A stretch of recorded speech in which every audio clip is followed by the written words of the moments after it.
been by a girl like this?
Assurance of this race of puny bipeds with overblown egos.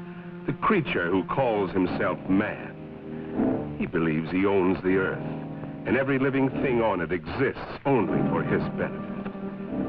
Yet how foolish he is. Consider, even the lowly insect that man trods underfoot outweighs humanity several times, and outnumbers him by countless billions. In the continuing war for survival between man and the hexapods, only an utter fool would bet against the insect. Let a man or woman venture from the well-beaten path of civilization, let him cross the threshold of the limited intellect, and he encounters amazing, wondrous things, the unknown and terrible. If he escapes these weird adventures with his life, he will usually find he left his reason behind him. Perhaps that is what happened to these two souls, lost in the great Mexican desert. But then, ask yourself, why would anyone trod from the usually well-traveled roads of this modern age, from the luxury of an air-conditioned automobile? It's difficult for our modern world of statistics and electronics to accept miracles. But you could almost call this a miracle, a genuine miracle. Out of hundreds and thousands of square miles of heat and seared wasteland, where the vultures wait for the other vultures to die, an American oil surveyor has chosen to explore this particular terrible corner of the earth, the Muerto Desert, the desert of death. This surveyor can hardly credit his eyes. Perhaps they're only elusive images produced by roasting the optic nerves. But if they do exist, if they are living things from somewhere, one fact is certain. Miracle or not, they will not be living things for long.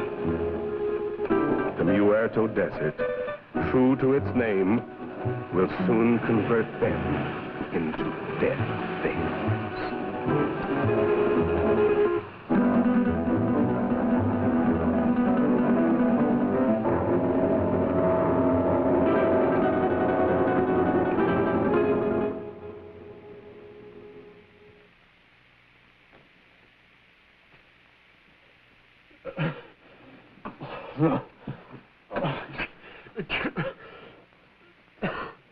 He's coming out of it, then. I doubt it, Doc. Even if they got across that desert alive, the sun's bound to have cooked their brains. It's a miracle to me how Pepe and Frank found them. No, I better be getting back to work. Beats me how they got there, or what they were doing. That's the most godforsaken spot on Earth. Maybe they're from that missing plane we read about. That plane was headed for Mexico City. Have to be 100 degrees off to land in the Muerto Desert. 100 degrees or not, they had to come from somewhere. Where'd you say you picked them up, Pepe? On the road to Zarpa Mesa, Señor Médico.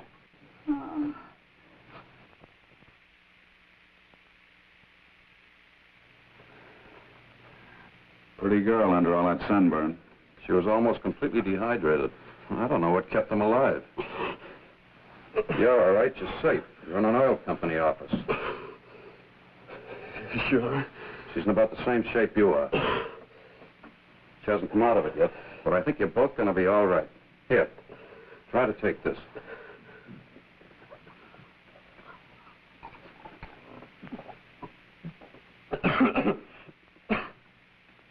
What did you think you were, anyway, Superman? Nobody's ever been able to walk across that desert and come out alive. You try with a girl. You said this was an oil company. Can you load a truck with full drums and bring all the men you can spare? If we get there in time, maybe we can... And what? Burn them out before they scatter. That's the only thing that scares them, fire. But if we're too late, we're too... Now, just a minute, young fella. Take it easy. You've been out in the sun too long. That sedative will quiet them down a minute. I tell you don't know. You haven't seen them, but if you had, you'd realize it. Seen them? Now, look, you said Superman. Well, these are super monsters or bugs. As big as we are, they can kill you with one bite. What can? These things. If they scatter before we get there, we... Where do they come from? He's got an underground lab up on Zarpa Mesa. He does something to their glands. Who does? Dr. Aranya. Aranya? Ay, carambas. I told you the sun had cooked their brains. Pepe doesn't think so. And besides, nobody's ever been able to climb Zarpa Mesa. But you can reach it by plane. Let's listen to his story anyway. What do we got to lose? Well, it all started on the border a few days back. I pilot for Jan Van Croft, the big financier. Well, we had engine trouble. I made a forced landing in a field outside this little Mexican town. After we landed, I stayed with the ship. Quite a story he's telling, isn't it, Pepe? You've heard from your people about Zarpa Mesa and the mysterious Dr. Aranya, even though your bosses haven't. So, why tell them? They would only laugh at you and say, poor Pepe, you're getting old. But you've heard for years about the grotesque and misshapen people, about the women, strange women who do not die. No, Grant Phillip doesn't know the whole story. You see, he came into it rather late. It actually began, almost a year ago. The night Dr. Leland Masterson, the world-famous specialist and researcher, found himself in the middle of the Muerto Desert, the desert of death. He came in answer to a rather mysterious summons from a man he admired, but knew only as a name signed to a series of brilliant scientific treatises, Aranya. Oh, we've arrived.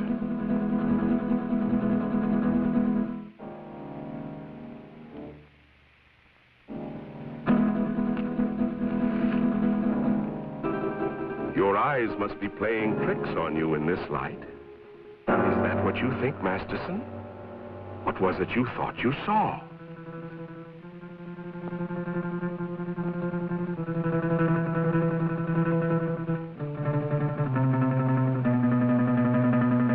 Apparently, they've come correctly. But to Masterson, it seems strange. A man with the genius of Aranya building his laboratory on an inaccessible mountaintop in the middle of an uninhabited desert. Why Zarpa Mesa? Why Zarpa Mesa, indeed? A natural question, Doctor, and one that was soon to be answered, though in a way so fantastic and horrible as to make a man of science doubt his senses.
you do?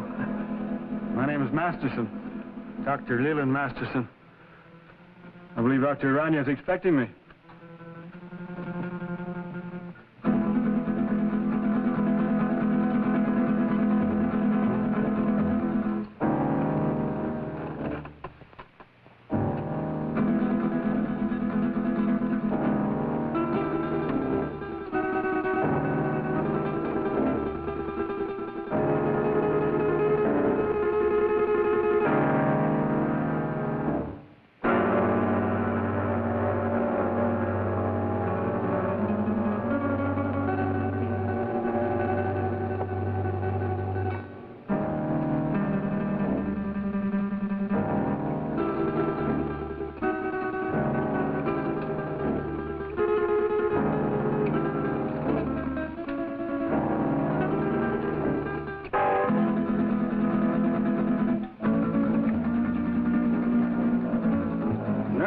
Systems of insects.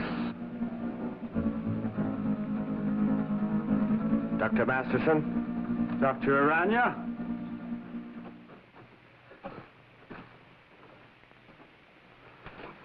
I trust your journey was pleasant. Well, moderately. I must confess, though, that I was a trifle uneasy when your driver headed into the Muerto Desert. But everything seems to have worked out. The sentimental human mind being what it is, this is the only sort of a place I could find to carry on my work. But I can understand your feelings. These papers on the anterior lobe of the pituitary and the effects of the specific hormones on other living things. Quite the most remarkable endocrine theories that I've ever read. Well, thank you, Doctor. Coming from the world's foremost organotherapist, a fine compliment. That's why I jumped at the chance to come here. Work with you. Examine your theories. Oh, let us understand one thing, Doctor. These are not theories. Not theories? I have successfully proved every point over and over again in my laboratory. Wait a minute. You want me to believe that you have produced these things by experimentation? And many more. Then my eyes weren't playing tricks. So you can see why such work as this must be completed inside a mountaintop amidst this desolation. Oh, I'm completing a most unusual experiment in my laboratory. Doctor, would you care to observe? Oh, certainly. Then come along.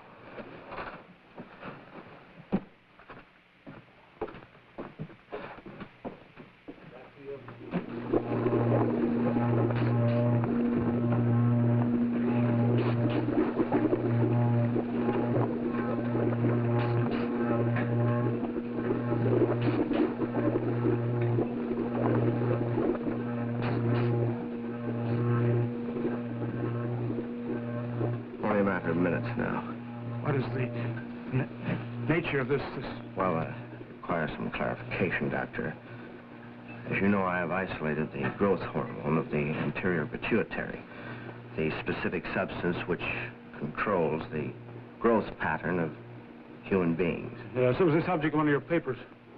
Yes, and with this accomplished, I said to myself, what would the effect be of this hormone or a complete human pituitary being transferred in the body of another creature? I began a series of experiments. Moderate success among the lesser animals, a complete failure among birds. And then, experimenting one day upon the hexapods, I came upon the Cerophicidia family. A tarantula? Exactly. The tarantulas began to yield amazing results. They grew as large as human beings, began developing new reasoning powers. And I found I had the telepathic power to communicate with them.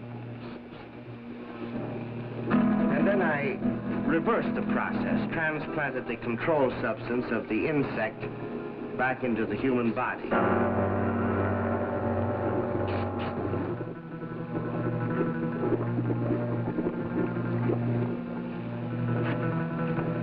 Doctor, observe this girl. I call her Tarantella. He has human beauty and intelligence, still possesses the capacities and instincts of the giant spider.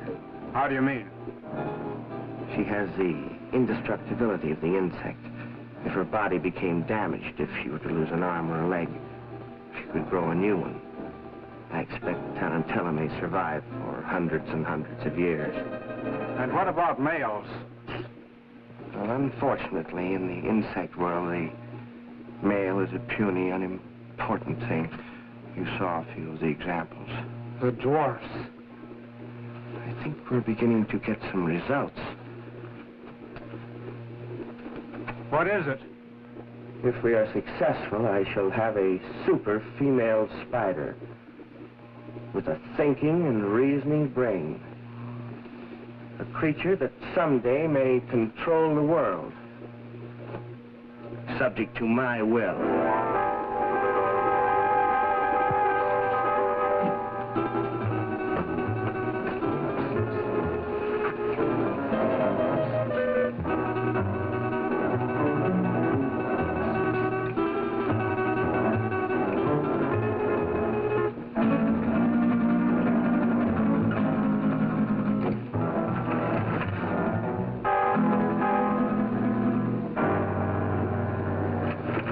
Convinced now, Doctor? I hope you appreciate this opportunity I'm giving you to become a colleague of mine. No. No. You can't do these things. You can't bring with the work of the Creator. Gibberish. You're evil. This place is like... You must be destroyed. You and all foul things that you've made. Made a choice, Doctor. A very poor choice. Of course, you know I cannot let you leave this place. Some way, somehow, I'll find a way to put an end to your ghastly experiments.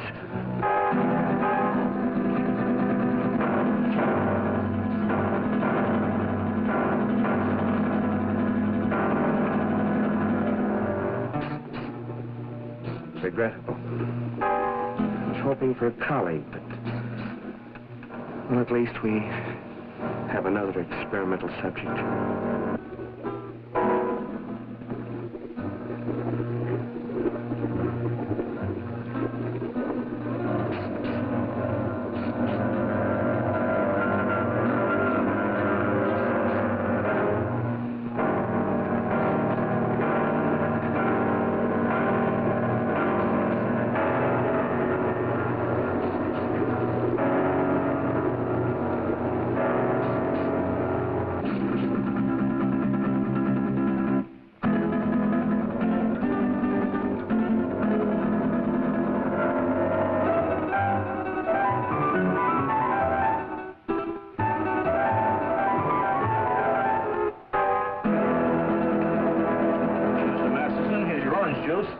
Mr. Masterson.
Drink, please. Your very best. Scotch. It will do.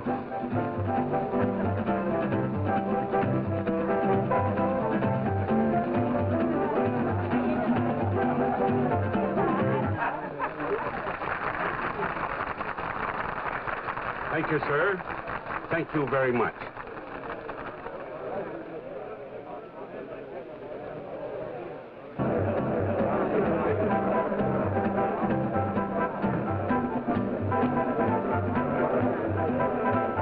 What a dump. Well, it isn't exactly the Star Club, I'll admit, but... Senora, the best people in the house. Fuera. Allá.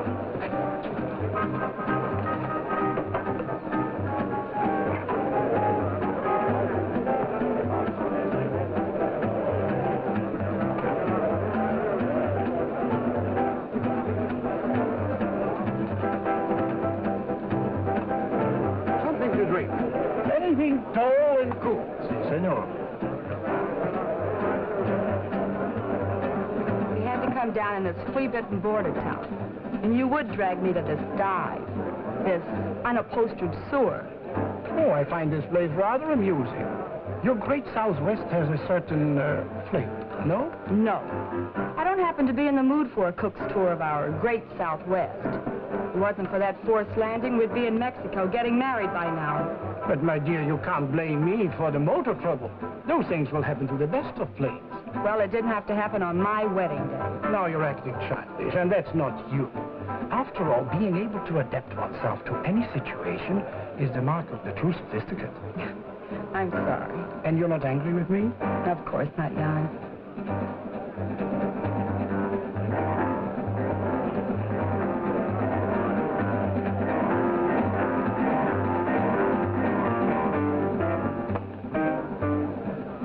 Leland J. Masterson is the name.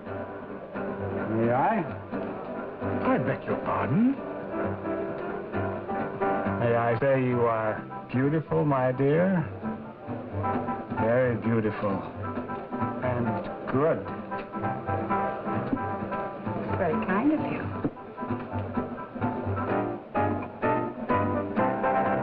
Yes, Wu, the plane is ready, huh? Not for some time. The pilot is having considerable trouble. Spend a small fortune for a plane. Hire the best pilot I can get. And what happens? Well, Wu, what are you waiting for? Get back to the plane. Yes, master.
certainly good to see you. I've been looking for you for 2 days. I'm sorry, but I felt like a little trip. We missed you, sir. Dr. Harrison wishes to see you, you know. I know, George. But I don't want to see him. I don't get this. Who are you and what's this all about? I'm his nurse, miss. His nurse? Yes, you see, Mr. Masterson is... No, George. I wouldn't do that. See, I like this lady.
Like her? Very much. She's fascinating. As a dancer, of course. I don't like her.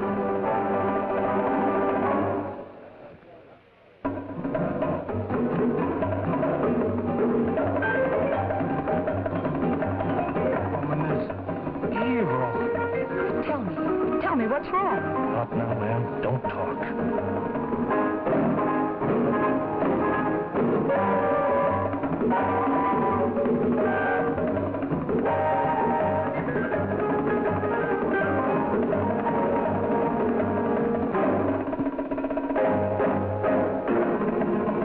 They threw her down, and her blood was sprinkled on the wall, and he trod her underfoot.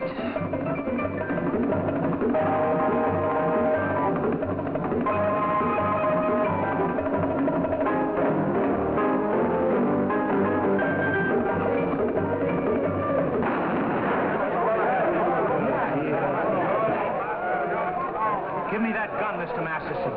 Please, give me that gun. Come on, let's get out of here. Stop, everybody. Listen. This man's an insane killer. He's local. He'll kill all of us before you can reach him. Thank you, George. Well spoken. I only did what had to be done.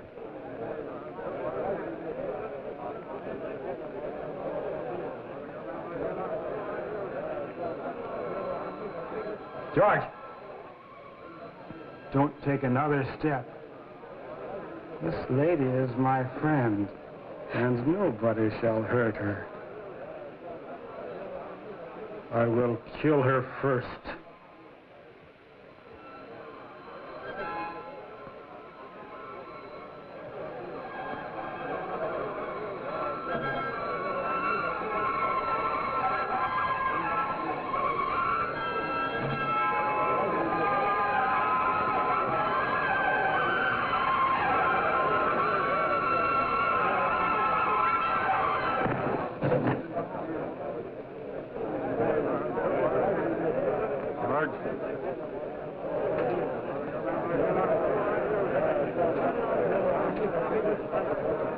Let's go home.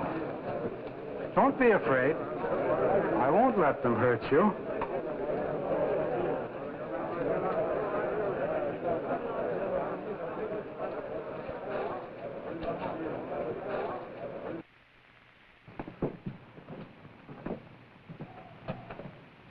Oh, you brought the car, George. Excellent. You'll sit with me. But, Mr. Masterson, she's not going with us. Not going with us? You must, my dear. You're in danger. But we've got to get to the landing field. Landing field? Very well, I shall take you there. Let me talk to the sheriff. Doreen, dear, you sit up here in front. Miss Doreen is going to sit with me, aren't you? Yes. Yes, of course.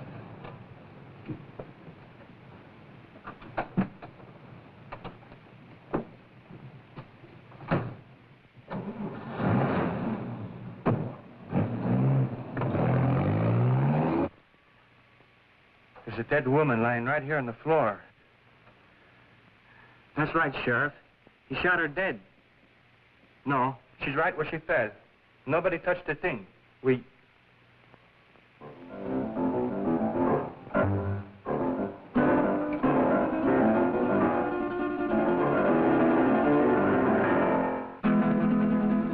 Sheriff, the body just got up and walked out of here.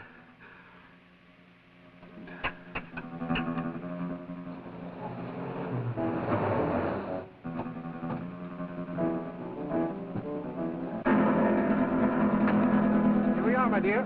At last. And Phillips seems to be ready for the takeoff.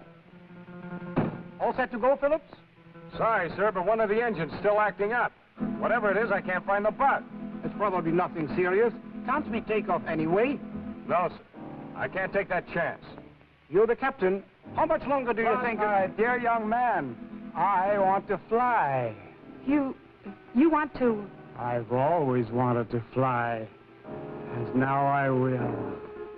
Sorry, sir, but I'm the one who decides whether we fly or not. I command, and thou shalt obey. Is he kidding? He ain't kidding, mister. You'd better do as he says. We fly now.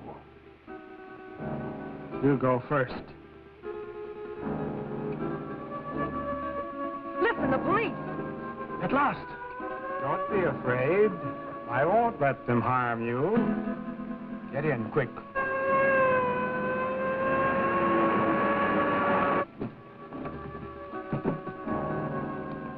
Come along, George. Now we will all fly.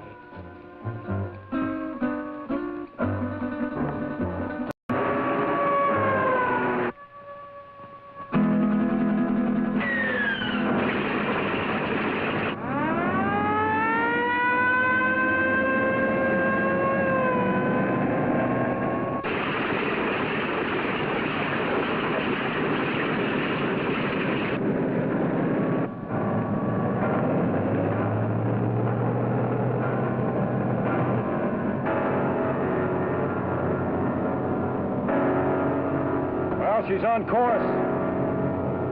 How long do you think it will take us, Phillips? If everything goes all right, about an hour and a half. It's wonderful up here. So close to heaven.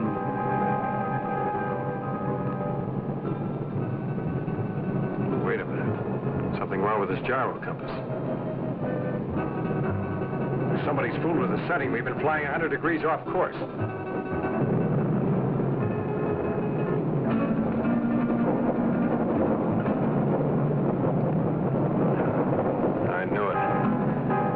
Engine's acting up already. Is it bad, John? Do we have to go down again? How should I know?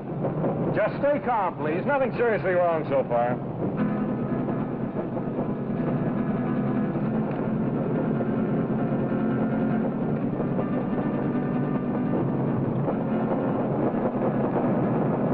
It's getting worse, much worse. I'll have to go down. And fast.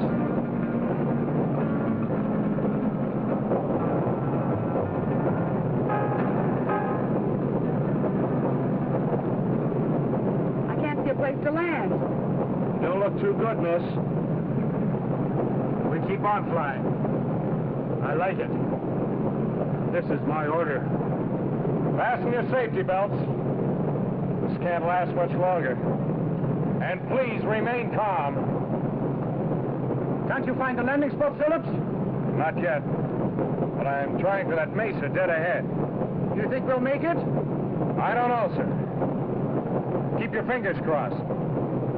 Miss Culbertson, no smoking. Okay, Captain. But may I ask where we are?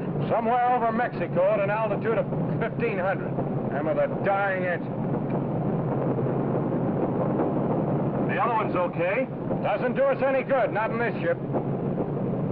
Birds fly without motors, and so will we. Mister, I don't know who you are or what you are, but this bird won't fly.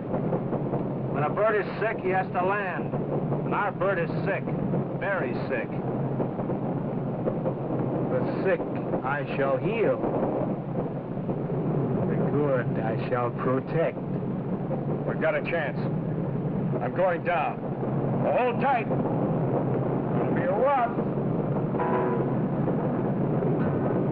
Hold on, everybody. It looks too short. I'll have to break the run.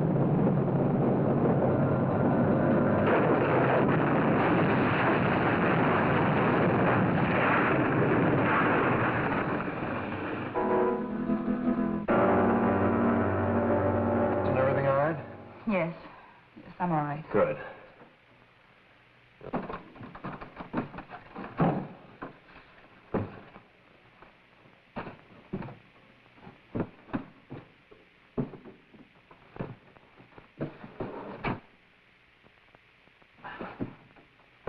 Stick close. I want to talk to you. Right.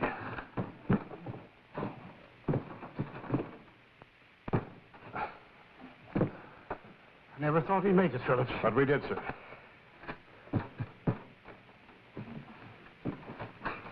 Good girl, Miss Culbertson. Oh, thank you, Captain.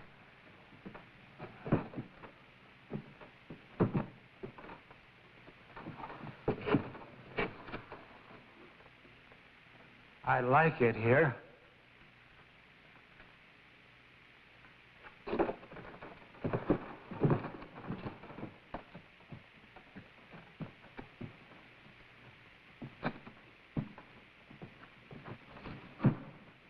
Our voices sound strange up here.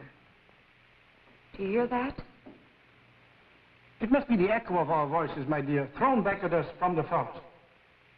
2 days ago, he got away from us. I've been hunting him ever since. I caught up with him in that border dive just before I killed that dancer. I tried, but I couldn't stop him. Why did he kill her? How did he get that gun? Nobody knows why he kills. He just wants to, and he does.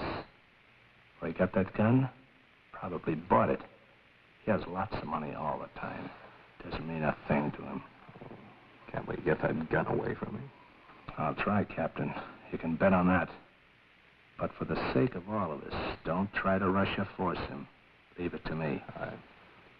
May I smoke now, Captain? Oh, no, not yet. I have to look at the gas tanks first.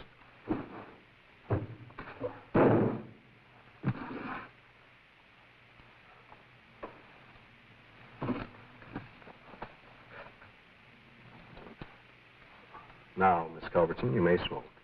Thank you, Captain. Any idea where we are, Phillips? I think so, sir.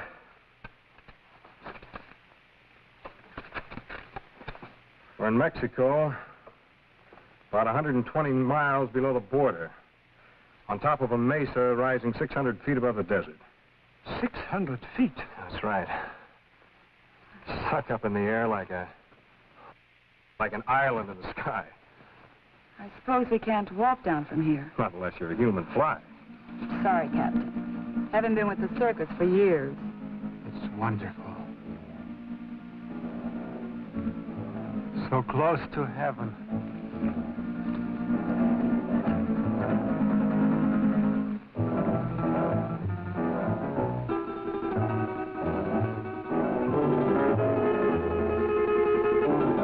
I'd better get that flare. And the flashlight. We'll need some light.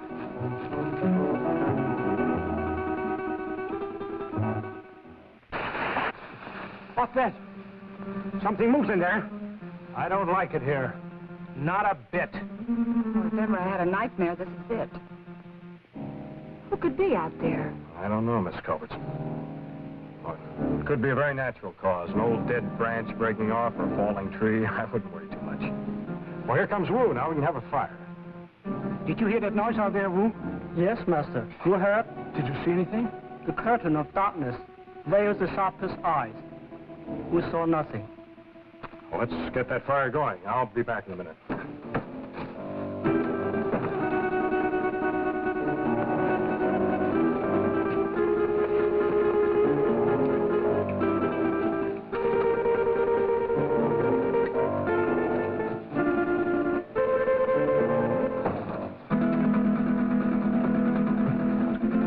Well, that's better. We have a fire, a light, a flare, and... A drink. Oh, I certainly can use it. Now, this had occurred to me when I saw the bottle. But first, let's get this into the air.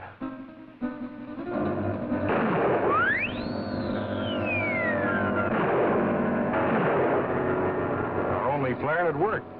How do we know it was seen? Well, we don't, sir. All we can do is hope. Sorry, Miss Culberson. No glass. Oh, that's all right, Boo. It's a relief to be informal once in a while.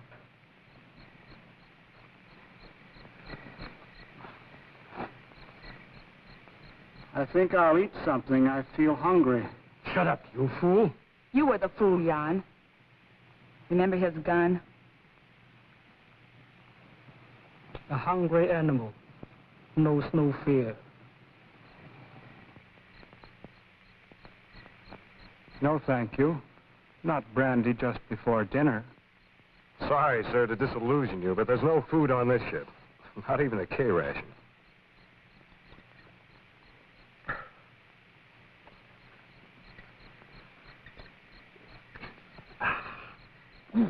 Thank you, sir. That helped. I'm going to look around. What for?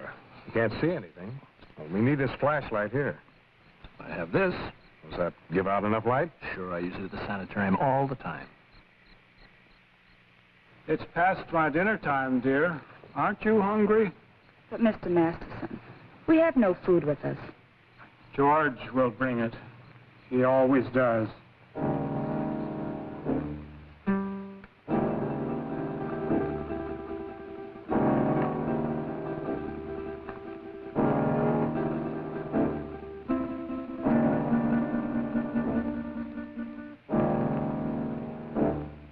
If our flare wasn't seen by anyone, how will we get off this mesa? To be honest, sir, I don't know. We can't do anything decisive until daylight.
You're so attentive. But even I can do some things for myself. So I noticed. And, no offense, ma'am. You scare easily, don't you, Captain?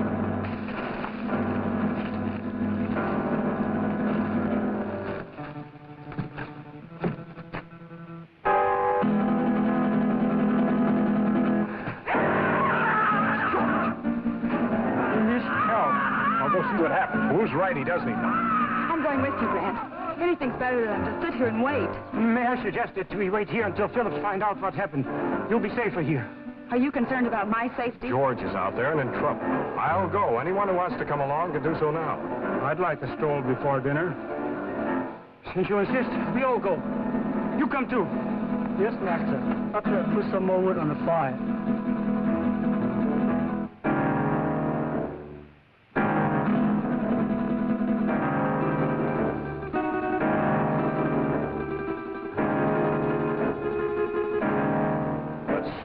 together. The best way is to hold each other's hand and form a line. If you don't mind. I believe it's better, Mr. Bancroft, if you hold on to Mr. Masterson's coat. And Wu, you bring up the rear.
Is that you, George?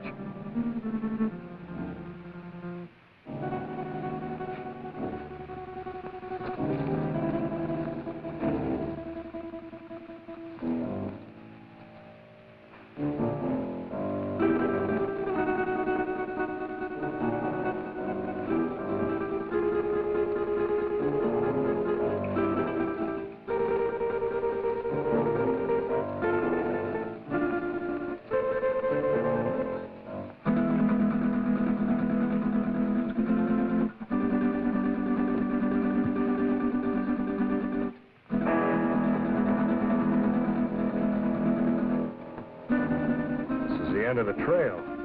Can you see anything down there? Only a black, gaping hole.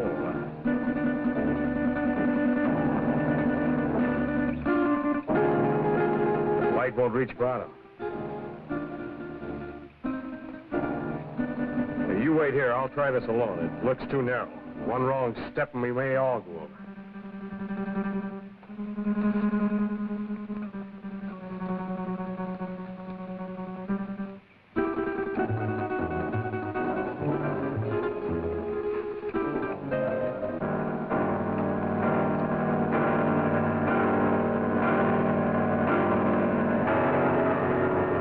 Is it George?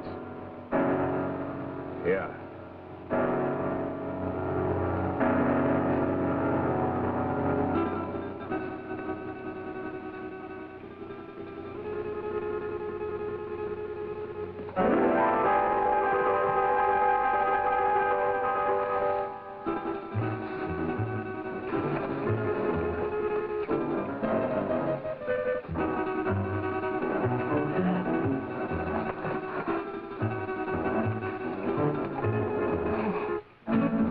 Shot him. Nobody shot him.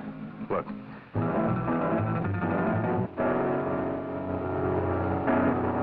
How horrible. What could have killed him? I don't know.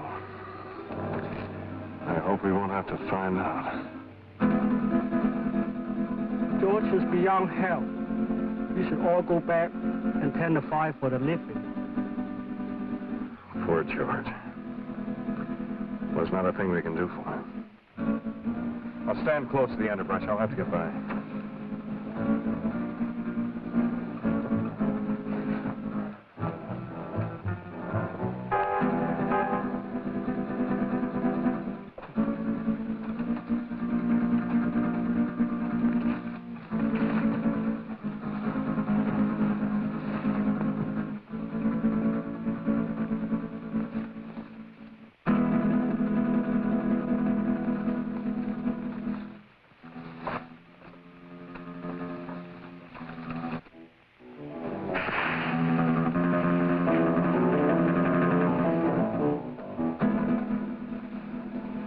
I can't see a thing. That noise is not falling branches. Something's moving in there.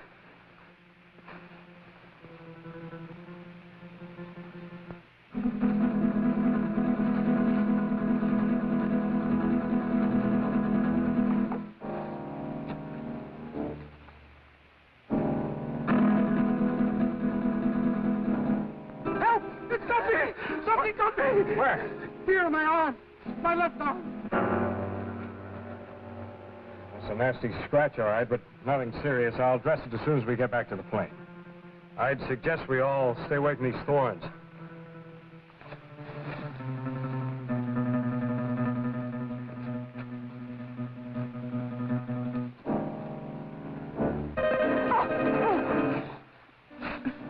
Oh, look, the skirt's ruined.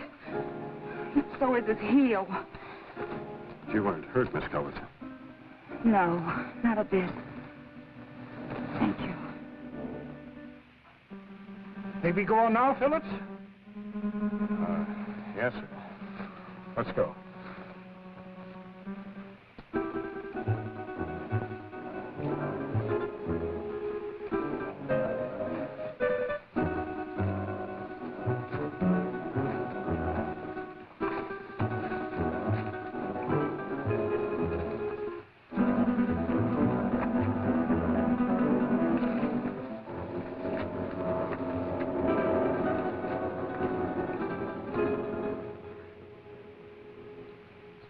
Where's that bottle of yours, Captain? I sure could use another drink. I think we all could stand a little drink after this experience.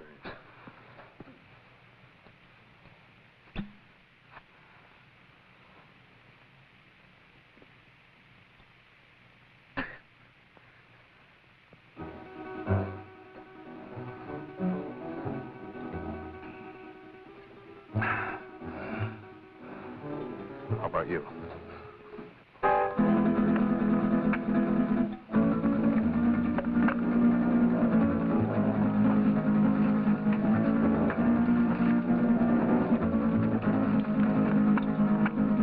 Something we can do to get help. Done the only thing we can do. That's send up a flare. If help doesn't come by morning, we'll make a signal fire. But meanwhile, I'd suggest we get some sleep. We've got a long night ahead of us. Do you expect any of us to sleep after what happened tonight? Well, maybe not sleep, but at least you'll get some rest. But we're all in danger. Whatever killed George may attack us. Take it easy, sir. I'll stand guard and keep the fire going. My eyes open. Well, we all could use a little rest. But remember now, we are putting our lives in your hands. I realize that, sir. Doreen, why don't you try to make yourself a little comfortable? Try to get some rest. I'll try. The darkest shadows of the night will melt away with the morning sun. Mr. Masters, don't you think you better get some sleep? Is it bedtime? Yeah, it's bedtime. I'll wake you when morning comes.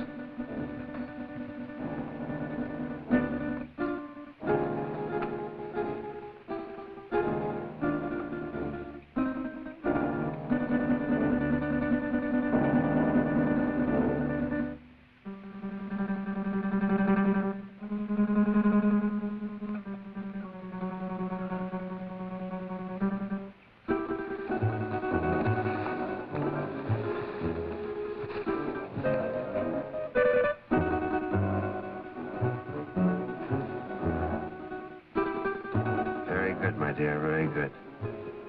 Soon their nerves will break.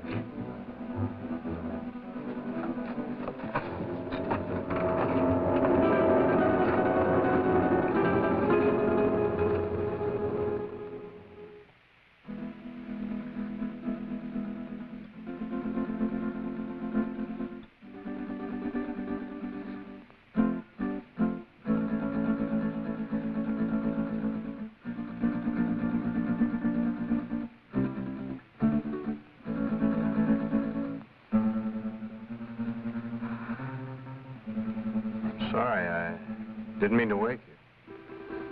I wasn't asleep. You nervous? No. I was just thinking. Phillips, why do you ignore me? That what you were thinking about? Yes. And I resent it. You're not used to it, huh? Do you really dislike me that much? Well, I don't dislike you, Miss Culbertson.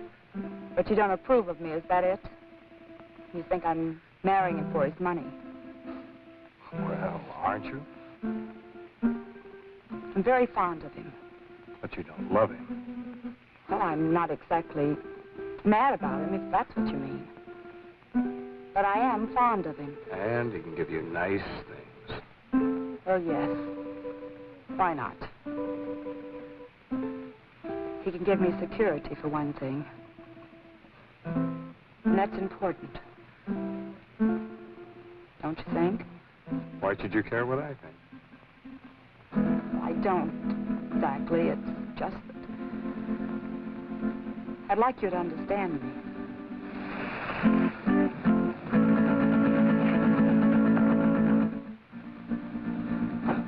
What is it? I thought I heard something. No, I guess it wasn't anything. Now, what were you saying? I was saying that I'd like you to understand me. I think I do understand. Oh, no, you don't. You can't. Oh, yes, I can. I've had my hard knocks, too. I've had to work ever since I was a kid. Some of it wasn't very much fun. Well, I guess it boils down to what you want out of life. What is for you, Grant? Well, I want a girl who's sincere. Real. Someone who'd stick by me when the chips are down. One who wants me only for what I am, and not for what I have. Big order, huh?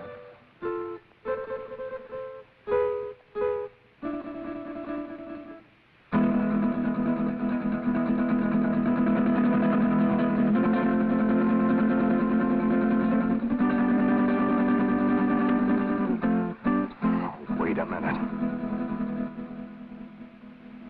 This was to be your wedding night. Remember? Yes. Yes, of course.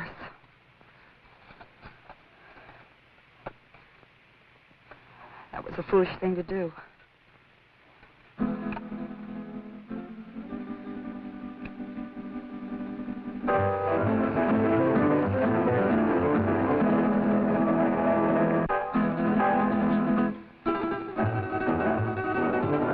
Grant, look! Take it easy, Miss Culbertson. Your imagination's getting the best of you. This was no imagination. It was there. I saw it. What did you see, dear? Well, I couldn't sleep. Phillips and I were sitting here talking, and there was a noise. I looked up, and I saw some women and little men. They seemed unreal. No offense intended, Miss Culbertson, but I know what strange tricks our minds can play on us. Yes, I know, Phillips, but I'm sure I saw it. Where's your comb, my dear? Comb? Oh, I guess I lost it out there somewhere. But I gave it to you. We must find it. That comb is a valuable heirloom of my family. What do you mean by we? If you think I'm going out there once more, you're crazy. I didn't intend you to go. Who will go and look for it? May I have the light? Oh, don't be a fool! He who serves well will also serve in danger.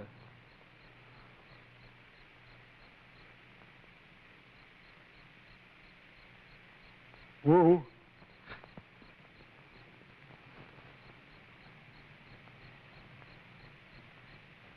The wanderer in the valley of darkness shall have my guidance and protection. Okay, Wu. If you feel that way about it, I won't stop you. But don't hesitate to use that gun. I hope you know how. There's a day to be born and a day to die.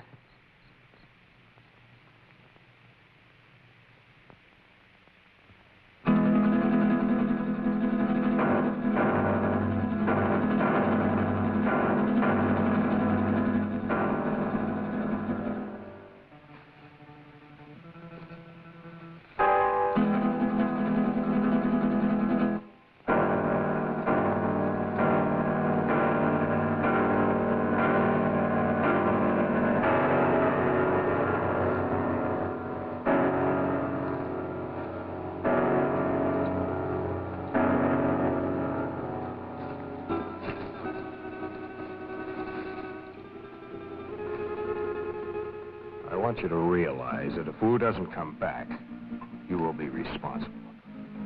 I'll never touch that comb again, even if he finds it. I still have my heirloom. You make me... And you are a coward, sir. What? Why are you... You're very brave, aren't you, since Masterson no longer has a gun? Let go of me, or do you want to lose your job? I haven't had the opportunity to tell you yet, but I quit when Wu went out there on your orders.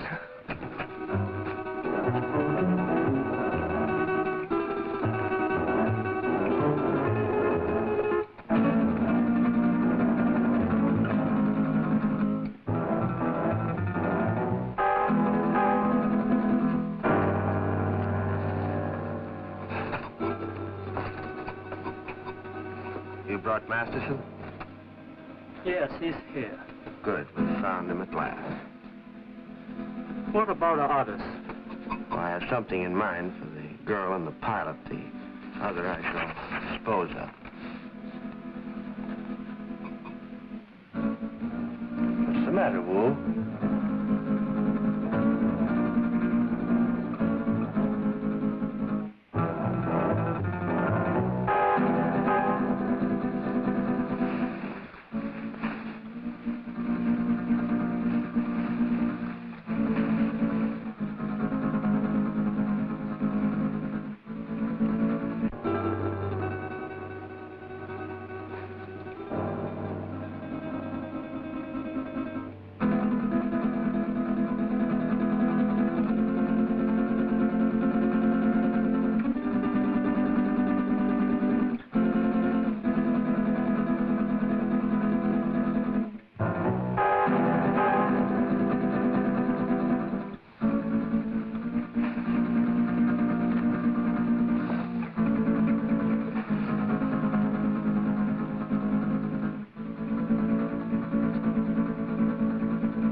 Priceless heirloom.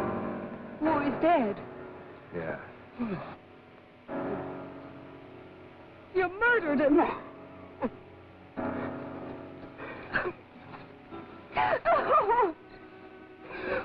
They're coming for us! They're coming! And throw more wood on that fire, quick! Just keep it moving, Doreen. Well, remember, we haven't seen him yet. Aren't you afraid, Grant? Scared stiff. If you're frightened, what do you call him? I can't stand it. I'm getting out of here. Don't be a fool. The only thing keeping him back is a fire.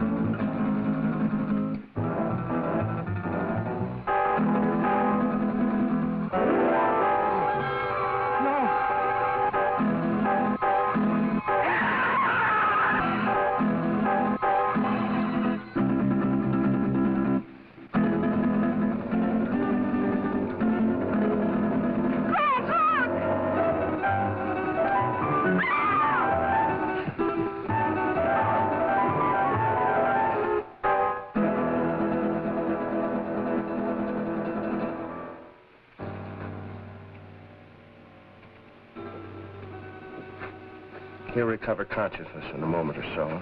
Be perfectly sane again. It's unfortunate he left us in such a state before.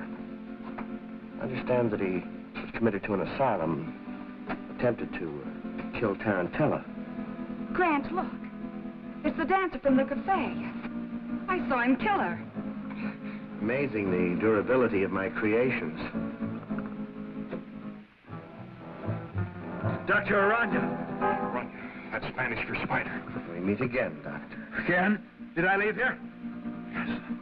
I seem to remember vaguely that... Yes, you escaped just before, Doctor, and you led us a merry chase recovering you. Why? Why not just kill me? Why bring me back? Unfortunately, I still need your help. I'll give you one more chance to change your mind. No, never. Nothing you can do will ever make me a party to this. Tarantella. No, you're not going to torture him anymore.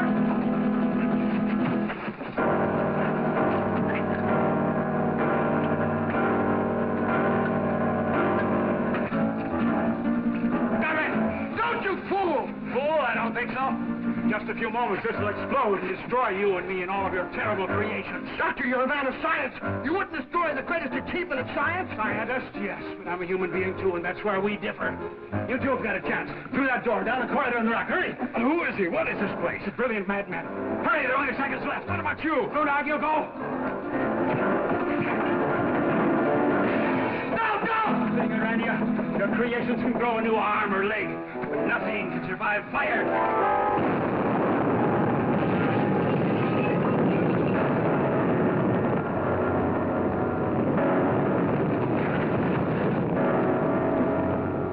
I don't know how long we stumbled and staggered across that desert before we found it. Well, that's about the story. Believe it or not. Brett. How do you feel, honey? All right, I guess. I've just been telling them our story. They don't buy it. I think he did. Es verdad. That's the truth. Now, don't worry about it. You're going to be all right in a couple of days. Just a little too much sun on the bare head.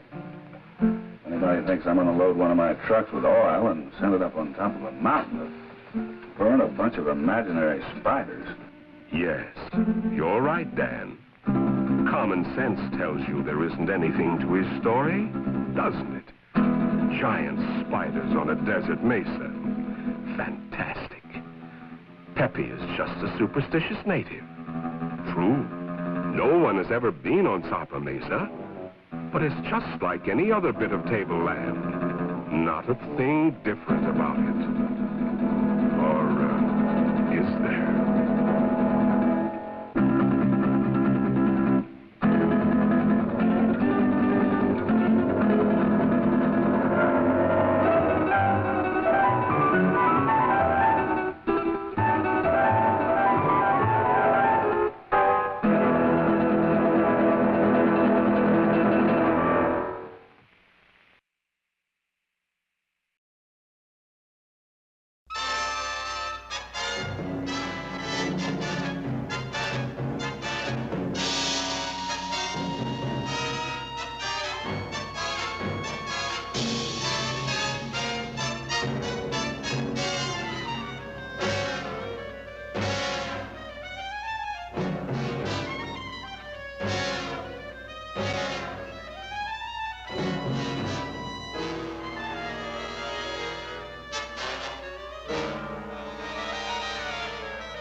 Now, don't get nasty, my little friend. Your puppy's not going to hurt you one bit in your new home. Ain't my pitch?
Good morning, Doc. What you got there?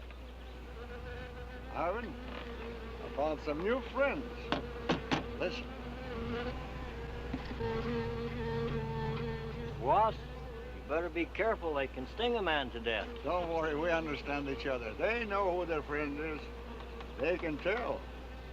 Yeah, but they know when you ain't, too. Nonsense. If you knew about wasps what I know, you'd have no fear of them, my boy. No fear.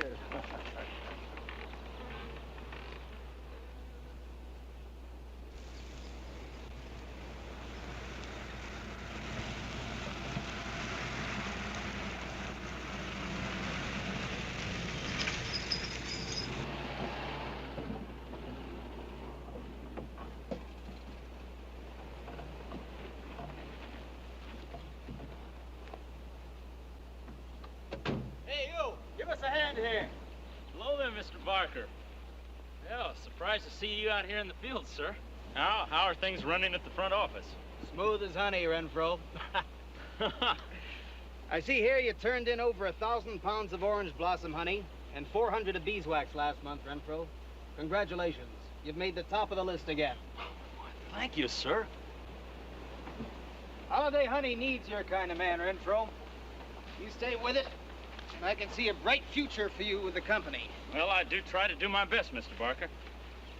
I try to take my inspiration from the bees. Always busy, busy, busy. Yes. What about this fellow, Dr. Zinthrop? Zinthrop? Boy, there's a nut. Him and his bees. You know, it wouldn't surprise me someday to see him flapping his arms, taking off after some queen bee with the rest of the drones. Mm-hmm. Well, he's paid to do research on royal jelly. Haven't had a progress report from him in a month. Well, he has a little workshop up there back of the orange grove. Keeps a few colonies. I suppose I better go up there and take a look.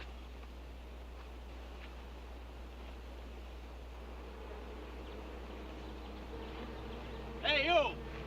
Where's this fella Zinthrop? Oh, he's up where the extractor is, up there. Hey. This isn't a honeybee. These are wasps. Wasps? Who's responsible for this? Most likely Dr. Zinthrop, sir. I told you he was a crackpot. Zinthrop, huh? Zinthrop.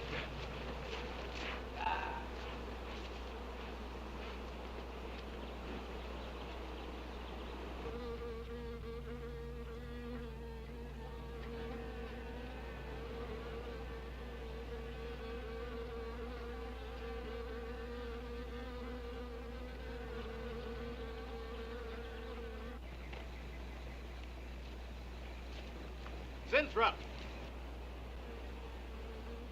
Zinthrop!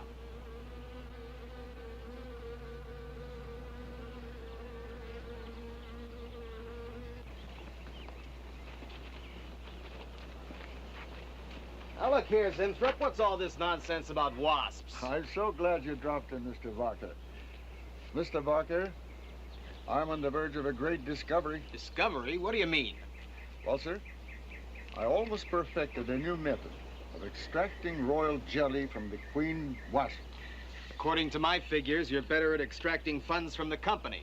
Now look here, Zinthrop, over $1,000 last month for miscellaneous. Yes, I know. But, Mr. Barker, let me just show you something. Just let me show you something. Already I've learned to slow the process of aging. Soon, I shall be able to reverse it entirely. What are you getting at, Zinthrop? Look, what do you see? See a big dog and a little dog. Let's say an old dog and a young dog. All right, so what? Well, they're exactly the same age. You see, the little one, Greta, has been given regular injections of my compound from the queen wasp. Just like I told you, Mr. Barker. Now look here, Zinthrop.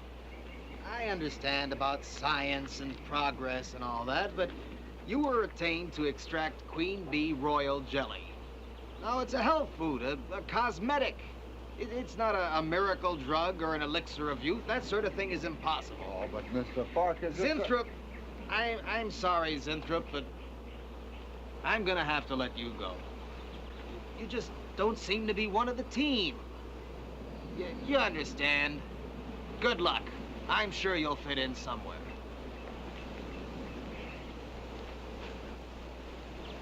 Fit in somewhere.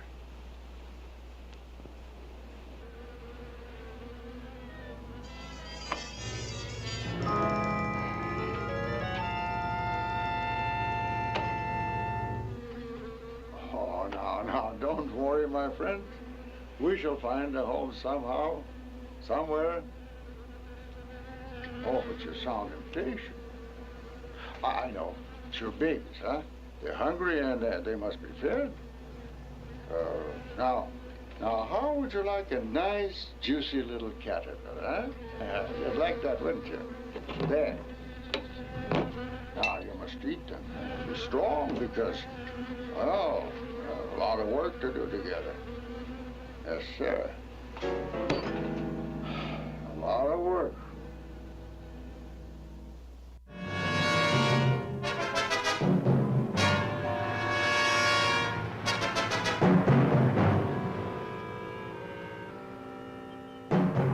As you can see, gentlemen, sales for the last fiscal quarter have dropped 14.5%. There has not been a corresponding drop in our competitor sales. I trust one of you gentlemen has a satisfactory explanation for this decline. Not one little suggestion, gentlemen. We'll start with you, Thompson. As public relations manager, no doubt you have some faint glimmering of what's happening to Starlin products. Well, Thompson? Well, you see, I had no idea you were such an excellent public speaker, Thompson. Oh, I'm sorry, Miss Starlin. I guess I'm not feeling very well this morning. I'm sorry you aren't. I think I can tell you why Starlin products are falling off so badly, Miss Starlin. We're listening, Lane. Where would you put the responsibility for this decline? On you, Miss Starlin. I imagine you have arguments to support that contention. We've all been looking at it for the past 20 minutes. The most convincing argument is right on that graph. May I show you? Thank you. Now, right here in April is when Starlin sales started falling off. Very clever of you, Lane. Would you mind waiting until I finish, Miss Starlin? That's enough, Lane. Relax, Willis. My apologies for the interruption. Go on. Thank you. Now, as I said, sales began to fall in April. But the reason for the fall was back here in February. The Starlin products have always been thought of as something of a modern miracle in the cosmetics trade. A firm built to a multi-million-dollar-a-year business on the strength and appeal of one person, Janice Starlin. From the beginning, right through until February of this year, only one woman's face was used to advertise those products. Your face, Miss Starlin. The public have come to accept you as a symbol. Well, now, after 16 years, they see a different face. They don't trust it. They feel cheated. The simple fact is that Starlin Cosmetics should have Janice Starlin's picture advertising them. Well, that's about all I've got to say. And a darn good job of saying it, too. I agree. Lane makes a lot of sense on that score, Miss Starlin. I think I've had enough flattery for one morning, gentlemen. It was a very convincing argument, Lane. There's a Mr. Zinthrop to see Miss Starlin. There's only one small factor you've overlooked. Not even Janice Starlin can remain a glamour girl forever. Miss Starlin. Yes, Mary. There's a Mr. Zinthrop in reception. He says he has an appointment. Thank you. Well, this has been a very informative get-together. That'll be all for now.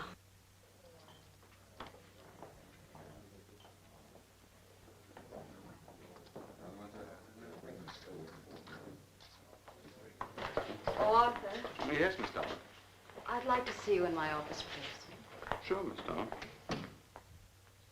Take it easy, hotshot.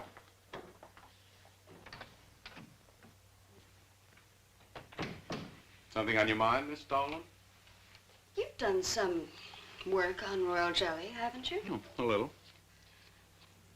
Are there any real therapeutic values in it?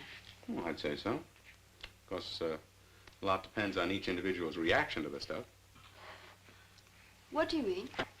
Just that no two people react in precisely the same way. One man's meat's another man's poison. Oh.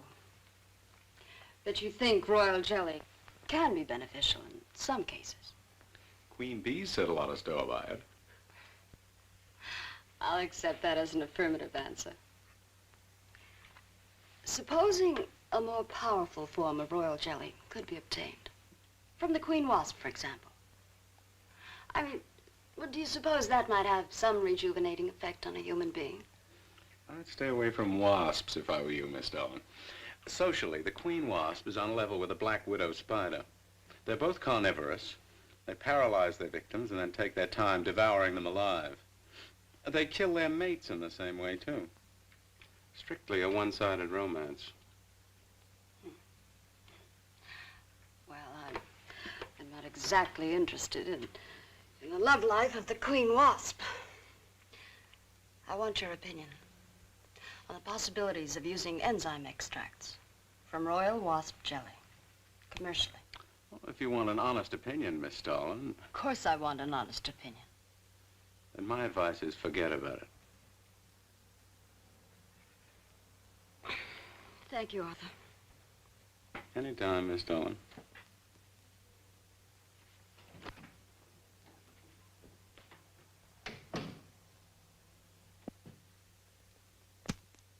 Have Mr. Zinthrop come in. Yes, Miss Starlin. You can go in now, sir. Oh. About time.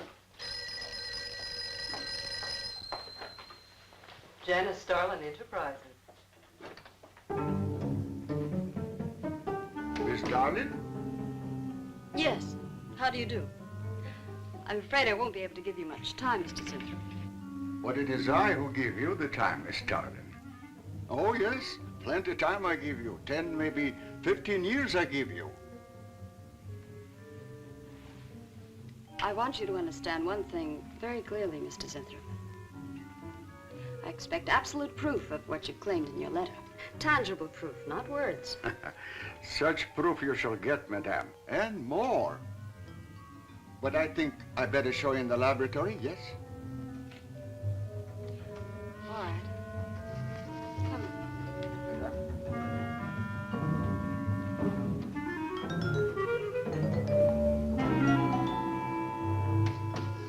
Look. They look terrible. Why don't you put them out of their misery? Madame, you ask for proof. Please be kind enough to look at proof you ask for. May I proceed? Thank you.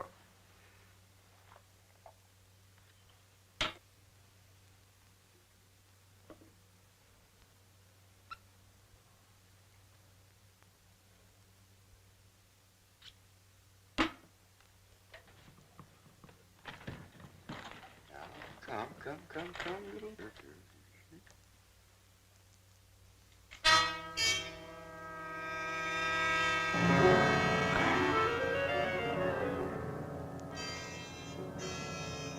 In a few minutes, madame, you shall see a miracle you shall not believe. Oh, no tricks. You may look if you like. I have no tricks. Well, don't look at me. I'm not changing.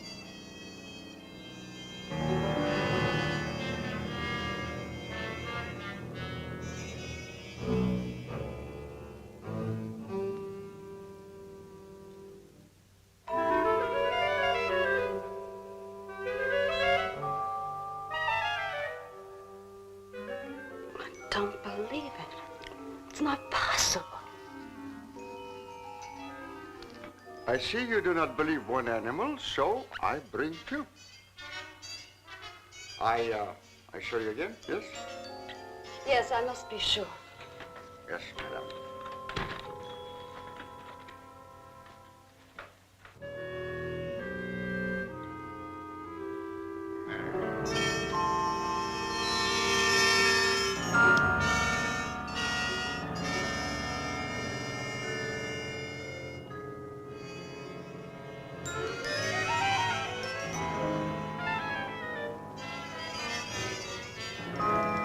Miss Darling, does my secret have interest for you, yes? What are your terms, Mr. Zinthrop? First, I must have a laboratory equipped with everything I need for my research. If we're successful, well, I ask for a little percentage. But I must get full credit for my discovery. That is most important to me. I'll have Gordon draw up the contracts. Oh, contracts. Contracts I do not need. You give me your word. Good enough for me. You amaze me. Frankly, when I received your letter, I thought you were just another eccentric. But there was always a chance you might not be. Then you walk in here and show me nothing short of a miracle. 2 miracles. And you say that you'll accept my word that I won't cheat you. You won't. I know you're a good woman, even if you do not like other people to know it. However, my formula may not be good for human beings. I have not tested yet. You will on me. Oh, no. There might be danger. Those are my terms, Mr. Zinthrop. Janice Starlin will be your next guinea pig. Very well. Though it may take a little time to prepare sufficient extract. A week, maybe more. I'll make whatever arrangements you may need for your equipment. Thank you, madame. Now I see how you built all this. I'm very close to losing it, Mr. Zinthrop. Maybe working together we can save Janice Starlin Enterprises. Maybe even make it bigger than ever before. Yes. Oh, yes. I'm sure the next 3 months we'll see a rise in Starlin sales that will surpass anything we've dared imagine. Mr. Zinthrop is working on the final stages of a development that will revolutionize the cosmetic industry. He's to have a free hand in his experiments and will be answerable to no one but myself. At the moment, I cannot divulge the nature of Mr. Zinthrop's experiments, but I can assure you it will bring worldwide recognition to Janice Starlin Enterprises.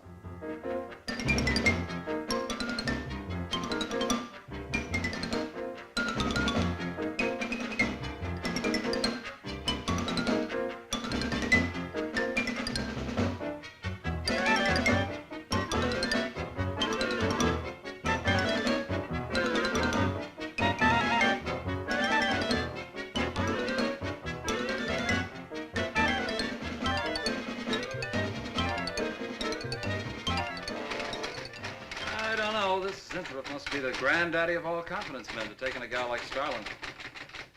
Why doesn't somebody wise her up? Like you, for instance?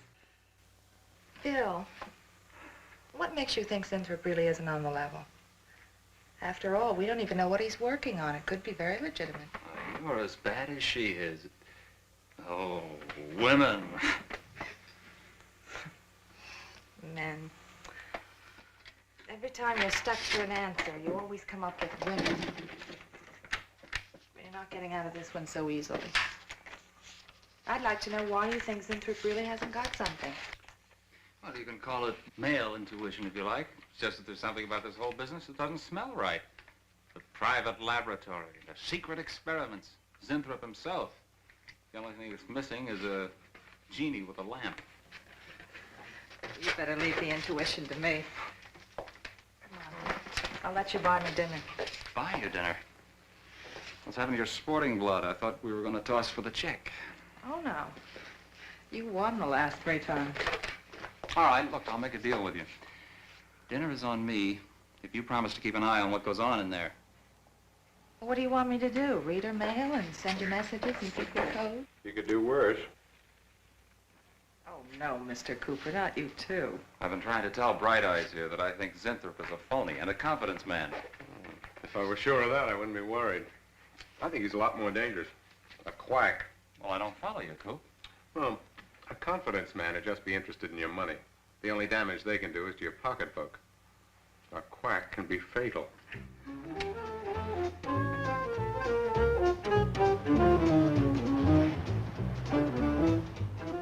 So I says to him, I says, listen, Irving, I'm getting sick of this TV every night. I mean, you know, we can do the same thing in a nightclub.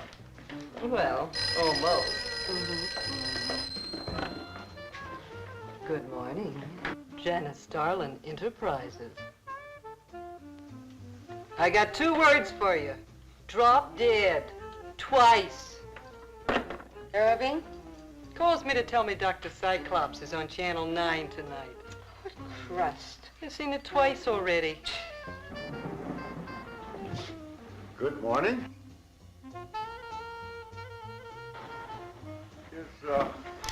Is Miss Darlin in her office now? Miss Starlin's in conference.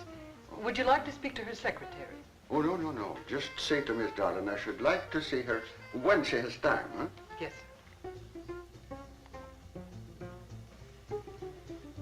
Was there something else, Mr. Zinthrop? No. Goodbye. Goodbye. Goodbye.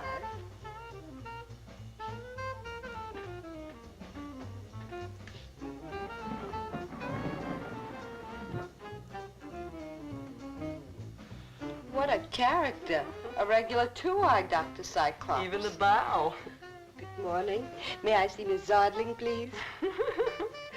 He's a real weirdie. Wonder what his game is. Who cares? You know, Morton thinks he's a crackpot. I heard him telling Cooper so. Old Bug Eyes really has the execs worried. About what? That's just it. They don't know. Oh. So anyway, back to Irving.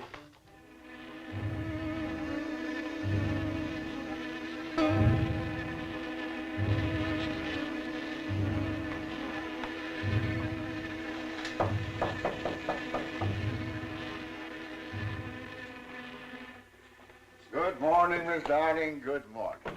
Good morning. I couldn't get away any sooner. Is it important? Miss Darlin, do you remember the big cat I showed you last week? No? What about it? Well, I want you to look at him. Come.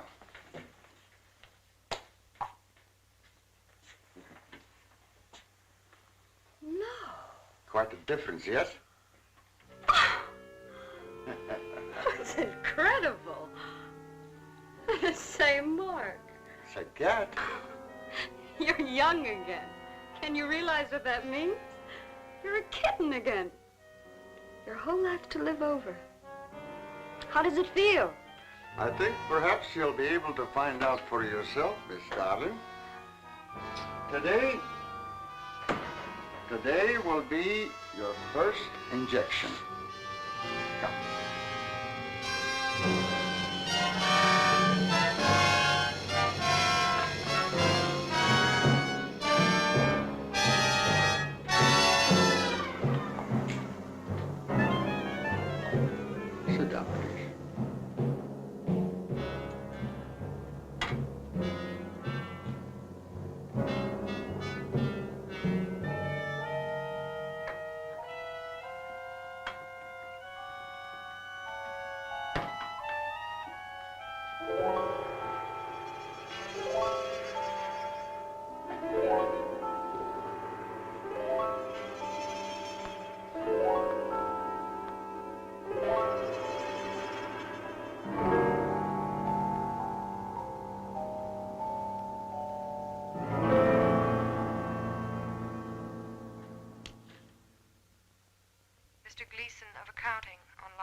What is it, Gleason? I sent you a memo. Mr. Zinthrop has carte blanche to order anything he requires. It is no concern of yours, Gleason. Make out a check for the full amount.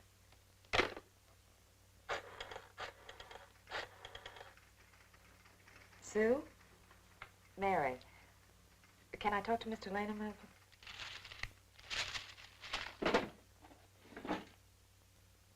Bill? Hey, listen. Gleason just got a bill for $2,300. Zinthrop. Enzyme extracts.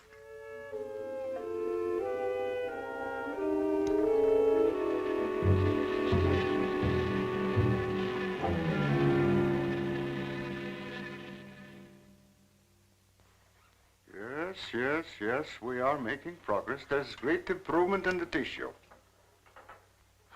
Why is it taking so long? It's the 3rd week. You forget, my dear, there's more to you than a little kitten, no?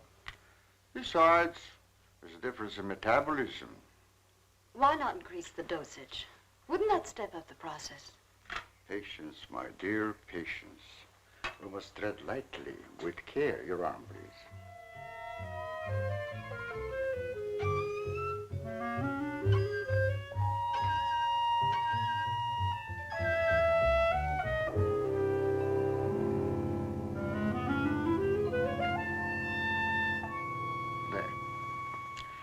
You know, I've been experimenting with a concentrated solution of the enzymes. Oh, a great deal more powerful than the solution I've been using in your injection. Oh? Yes. And I think it will be better for lotions, as an emollient lotion. It'll make estrogenic creams and all such products old-fashioned. My dear, Stalin will be world famous, bringing you to millions. You're right, Zinthrop. There are going to be a few red faces in my advertising department. But I am right. Why, your own mirror will tell you that I am right. Why, you look at least 5 years younger than you looked 3 weeks ago. I know.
theory of glandular stimulation through electrical impulses was correct. A few days ago, you were as small as your companion. And now look at you.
Hello. This is Dr. Carruthers speaking. Yeah, this is Heath. Henry Moore and I are having a little get-together at my home tonight. We want you to come. Why, that's nice of you, and I appreciate it. But I'm very busy working on a formula for a new shaving lotion. Oh, but Doc, this is my daughter's idea. And she's going to be awfully disappointed if you don't show up. Don't take no for an answer. Make him come.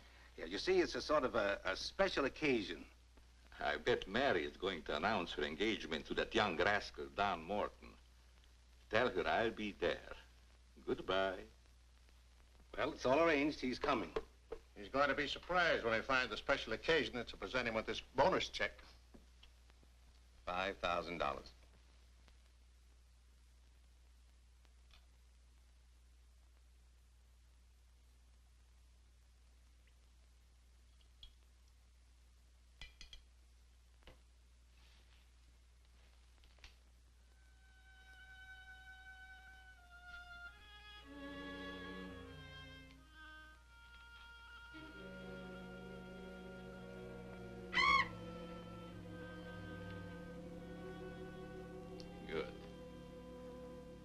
not forgotten.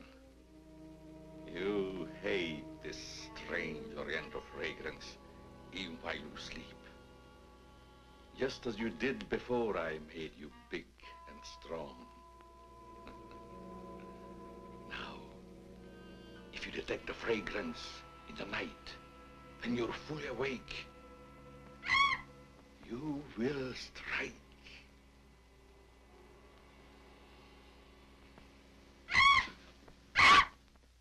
Yes, you will strike to kill. Well, Doc's late. Wonder if he's been called out on a case. Perhaps I'd better phone him.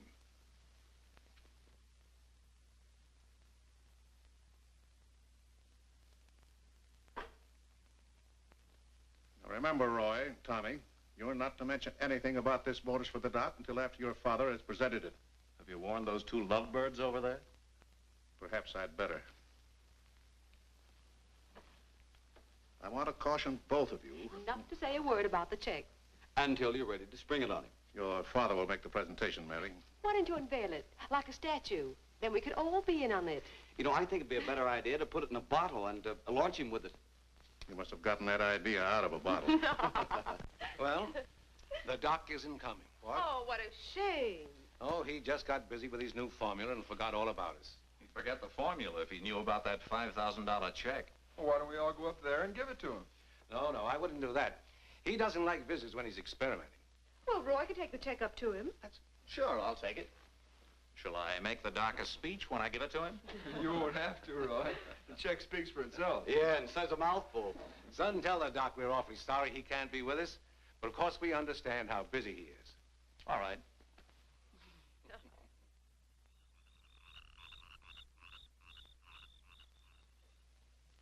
Just a minute, Roy, and I'll be with you.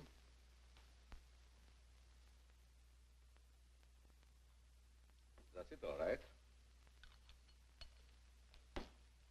Now, what can I do for you? We were all sorry you couldn't be there tonight. Yes, but you see, I'm busy.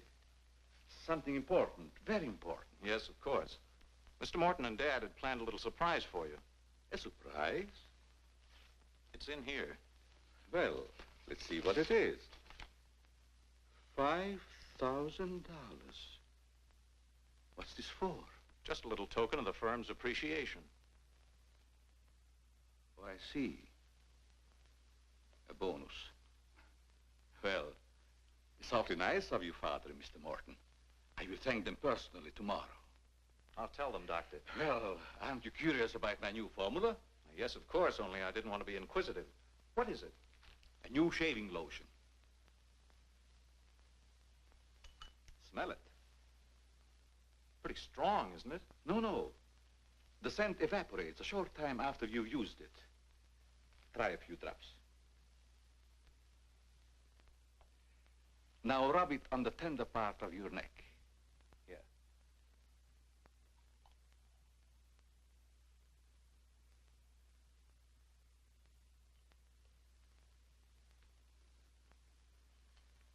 Soothing, isn't it? Yes. When will it be ready for the market? Oh, it's still in the experimental stage. I want to try it out on several people first and see if it works. Well, if you'd like to send me a bottle, I'll be glad to try it for you. Thanks. Good night, Doctor. Goodbye, Roy.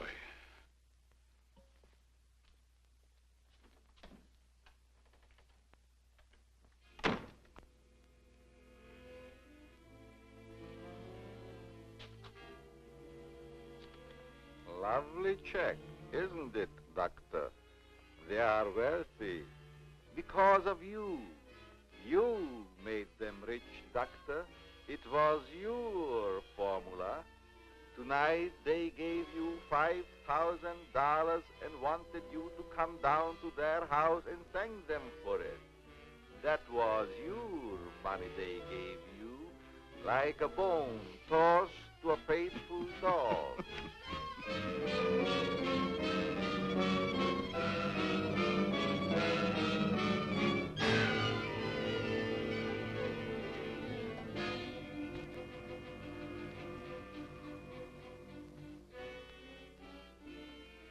should be very grateful, Doctor. Very grateful. They are rich and happy, thanks to you. And what have you got, Doctor?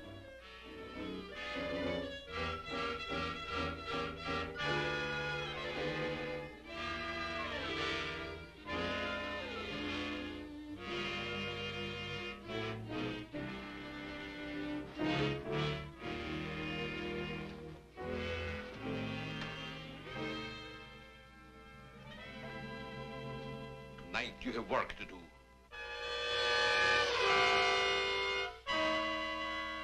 It's time you were on your way.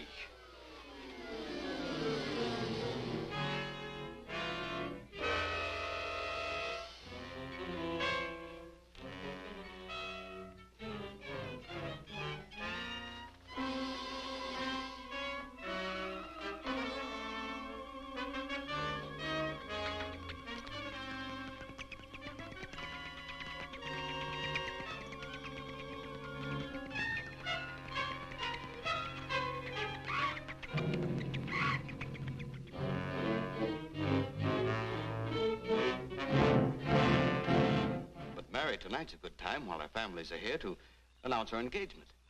Look, Don, I've loved you a long time, ever since we were kids. But I'm afraid it's been more like a sister. Well, I had no idea you felt that way.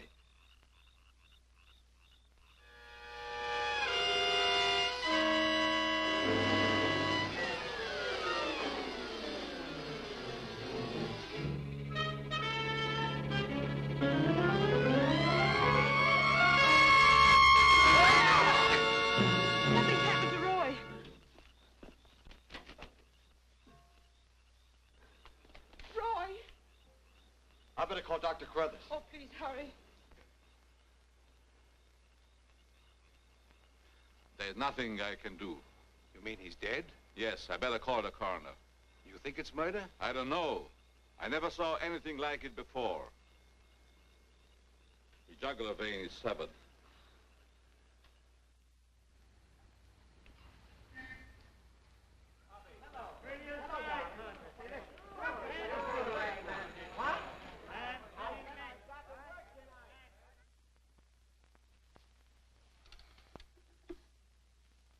Send Johnny Layton in here.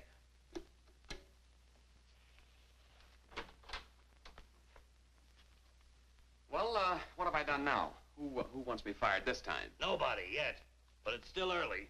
This came in from Heathville. It's a mystery killing. Old Martin Heath's son. Who's Martin Heath? Who's Martin Heath? Say, have you ever had a date with a girl? A girl? Oh, yes, a girl. I believe I did take a girl out once. Well, did she smell sweet? Of course she smells sweet. Most girls do. Well, that's because of Martin Heath Cosmetics Limited.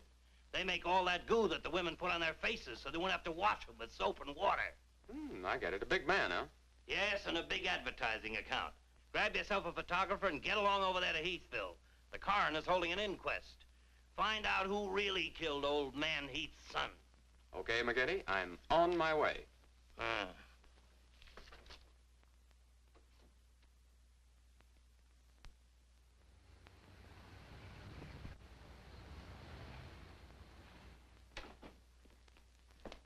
Chief Wilkins?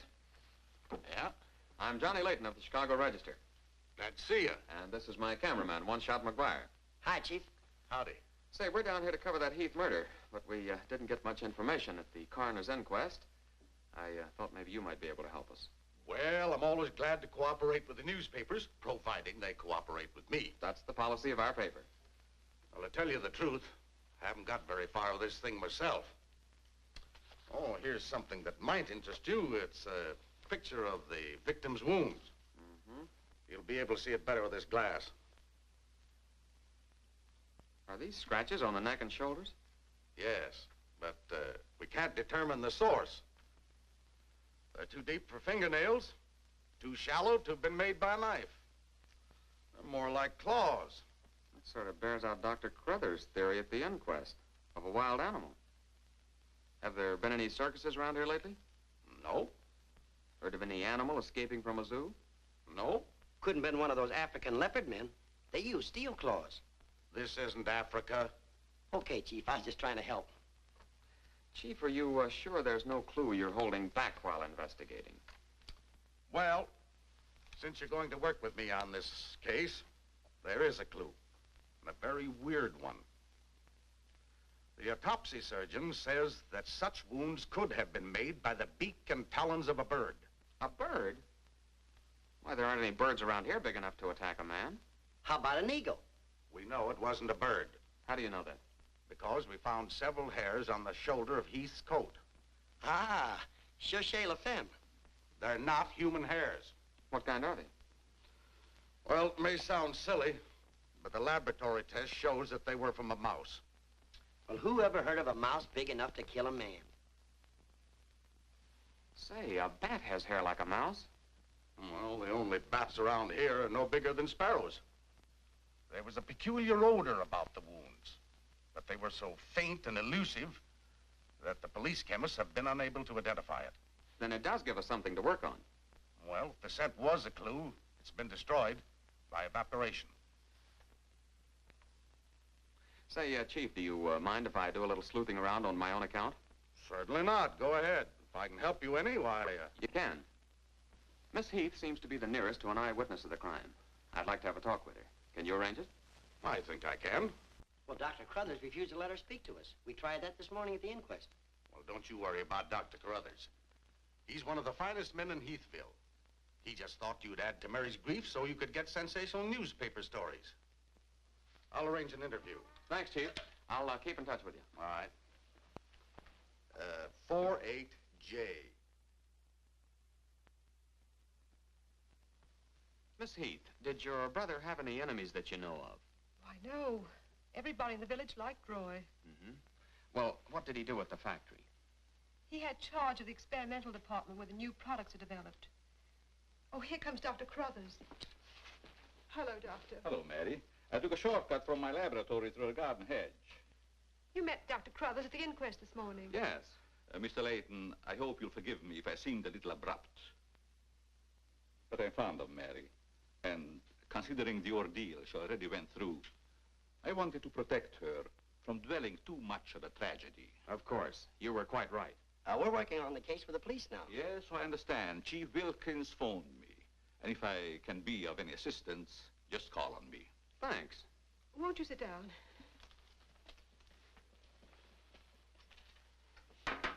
Shall I serve, mademoiselle? No, Maxine, I'll do it. You may go now. Oui, mademoiselle. Do you take sugar, Mr. McGuire? Huh? Oh, no, ma'am, never. In fact, I don't even take tea. If you'll just deal me out, I'll take a look around. I may dig up a clue.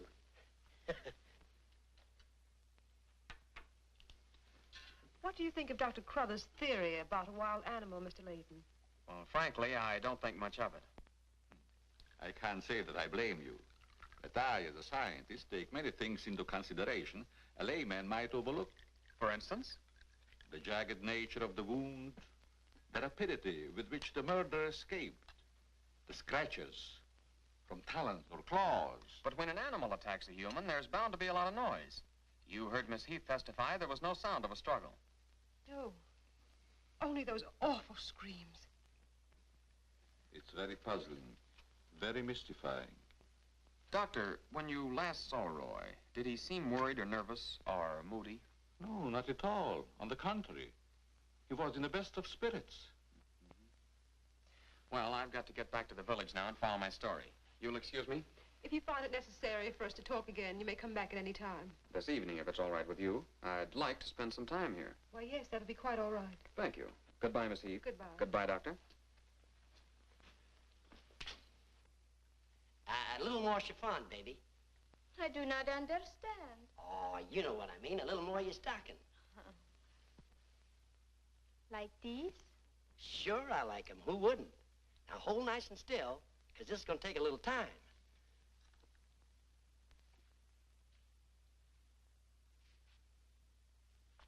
Well, if you're going to shoot, shoot. Right away, Johnny. I was just trying to get the focus. Mm-hmm. I got it. And not bad, either. I'll be back in a minute, Frenchie. And don't worry none about those werewolves. Because nothing's going to harm you while I'm around here. You make Maxine feel so calm. My big, brave journalist.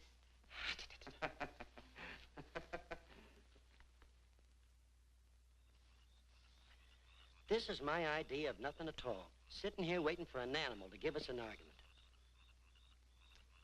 Look at that moon.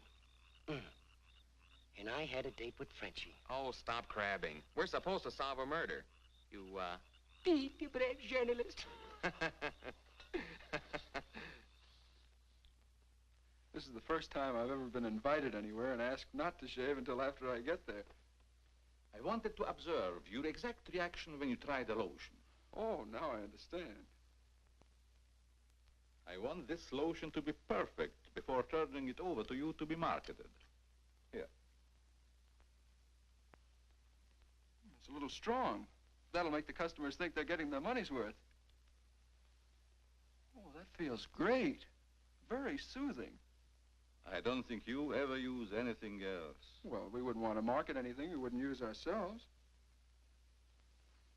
That almost smells good enough to be used as a cologne. Oh, what's the matter, Doc? Can't you stand your own lotion?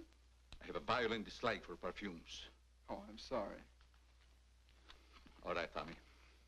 Good night, Doc. Goodbye, Tommy.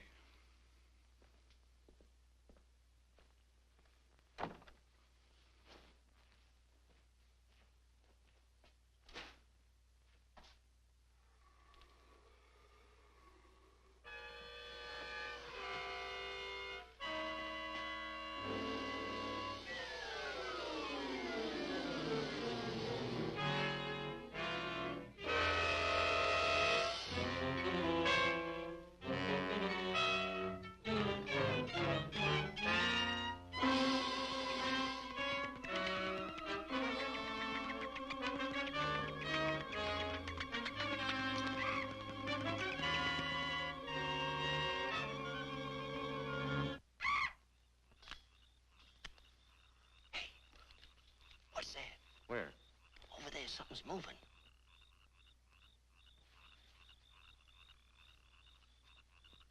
Come on out of there, whoever you are.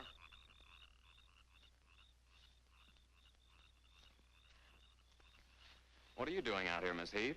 I thought you might want some company. Shall we sit down? You know, you shouldn't be wandering around the garden at night after what's happened. Neither should you. Well, but it's part of my job. Mine, too. Roy was my brother.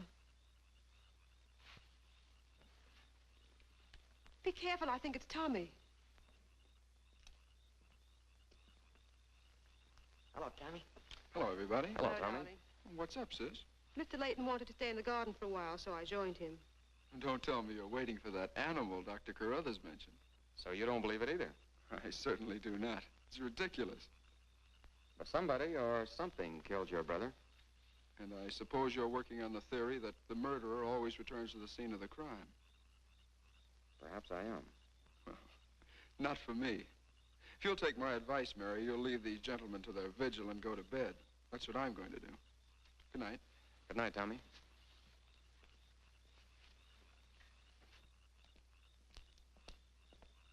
I don't think your brother likes my being here. Oh, you mustn't mind Tommy. We're all terribly upset. I know.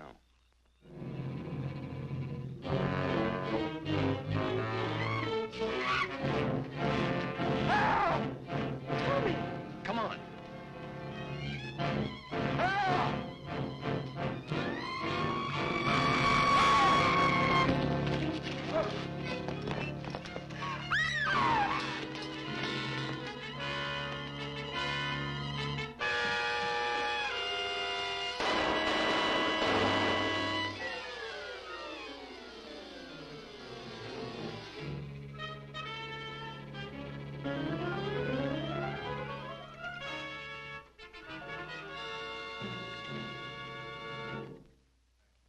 But I'm telling you, McGinty, it was a bat. I saw it kill Tommy Heath.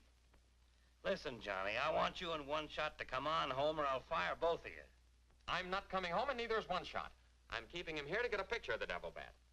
Say, that'll look great in the headlines. Devil bat strikes again. Listen, don't tell me it had horns. Maybe I better send a wagon with the steel bars and the strong boys with the straitjackets. Look, Joe, have I ever lied to you? Plenty of times. Well, I'm not lying this time. If it ever got out that I cooked up a fake story about a devil bat, I wouldn't be able to get a job on a country weekly. Print the story, Joe. So help me, it's on the level. All right, I'll print it. But I won't believe it. Not till One Shot gets me a picture of that devil bat in action. Don't worry, he'll get it. Goodbye. You, my friend, are going to get a shot of the devil bat in action. Who, me? How? Have you noticed there's a taxidermist shop in the village? Well, you wouldn't suggest that I go out and stuff a bird, would you? One Shot. To think that you would even hint that I would suggest you have the village taxidermist build you a nice big bat for pictorial purposes. Besides, a bat isn't a bird, it's a mammal. Well, why didn't you say so in the first place? Where is this bird stuffing emporium? Oh, down on Cottage Grove Avenue.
Now, here's the idea, Frenchie. You hang on to the bat till I get my camera set up. And when I raise my hand, you give the bat a good shove, and it'll swing out just like it's flying. Then I can get a swell picture from my boss. Get it? Oui. I am wise, no? No. But hang on to the bat until I raise my hand, huh?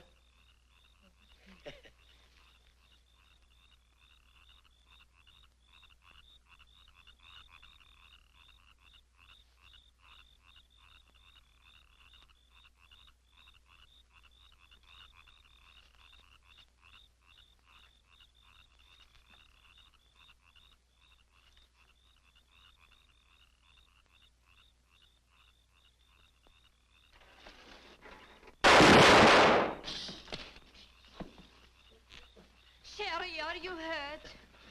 Say, what's the idea of breaking up my devil bat? I'm going to make you pay for that. And I'm going to take you to jail until you explain this. Come on. You can't do this to me. I'm doing it. I was just conducting a little experiment, trying to find out how the devil bat does his killing. I'm sure McGuire didn't intend doing anything wrong. He's just a little overzealous about his work.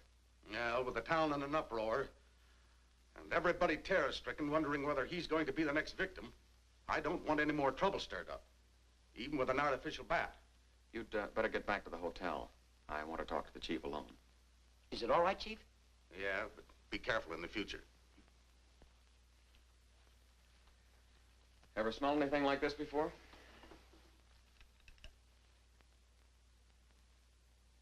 Well, yes. That's the same stuff that's been on every one of the devil bat's victims. Where'd you get it? Found it in Don Morton's bathroom. Find out where Morton got it? No, I didn't want to arouse suspicion by asking questions till after it's been analyzed. You think it has any connection with the murders? That's the way it strikes me, but I can't figure out how. I'll get the police cameras on it right away. I'll snoop around, see if I can find out where Morton got it. Well, it probably came from down at the Heath Cosmetic plant. I've men working on a theory of a disgruntled factory employee committing the crimes. It's certainly more than coincidental that all the victims have been members of the Heath and Morton families. Yeah. Looks like a plot to wipe them all out. I wish the rest of them would leave town until this crime is solved. You're worried about Mary, aren't you? Well, yes. I've been urging her to leave, but she won't go without her father. And he insists on remaining here to help clear up the crime. And worse than that, neither Heath nor Morton will let me give them a bodyguard. I guess we'll just have to wait for something to break. Good night, Chief. Good night, Johnny.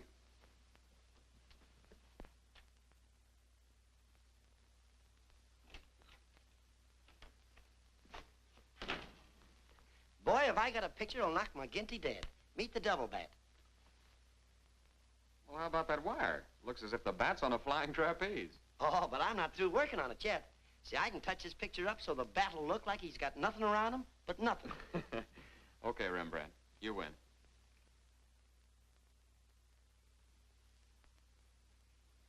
This is your news commentator, Walter King. Tonight we're broadcasting from the little village of Heathville, where an alleged devil bat has claimed 3 victims during the past 6 weeks. You will note that I say alleged devil bat. That, ladies and gentlemen, is because your correspondent has been very skeptical from the start as to the existence of this horrendous creature. I have as my guest in the studio tonight Professor Percival Garland Rains, perhaps the world's greatest authority on animal life. I'm going to interview Professor Rains on the subject of the devil bat. Our radio audience may draw its own conclusions. Professor Rains, first let me ask you, point blank, do you believe that any such creature as the devil bat exists? I do not. He's got a nerve. Quiet. In the dark ages, when men and women lived in caves, there may have existed a bat of this size. But not in this day and age. How do you account for the fact that Mary Heath, whose 2 brothers were victims of the devil bat, and a newspaper reporter, John Layton, claimed to have seen this amazing creature? Sometimes under stress of excitement, our minds play tricks on us. Hey, he's insinuating you saw the little bat that wasn't there. Pipe down. But how about the picture of the devil bat published by Mr. Layton's paper? I examined that picture under a powerful magnifying glass. I denounce it as a fraud. Whoever constructed the strange-looking monster forgot to remove a label from the silk. From the silk used on its left wing. That label reads, "Made in Japan."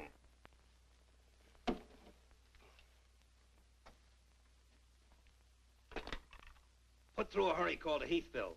I want to talk to Johnny Layton. He's at the Heathville Hotel. One guess who that is. Yeah, McGinty.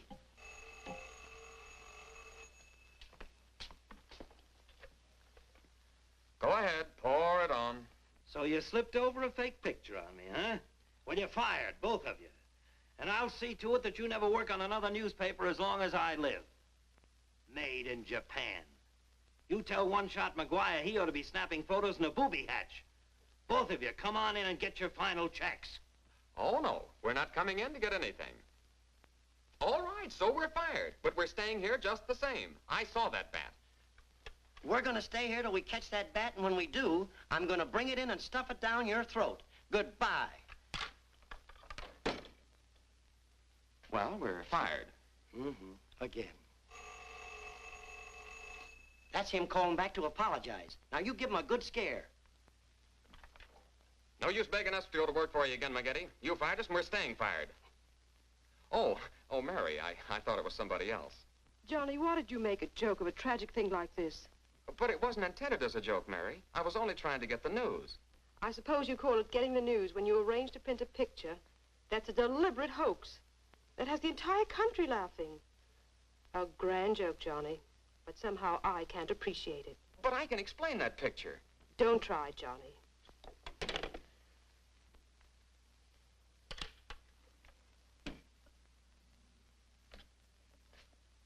Made in Japan. I ought to skin you alive and nail your hide to a barn door.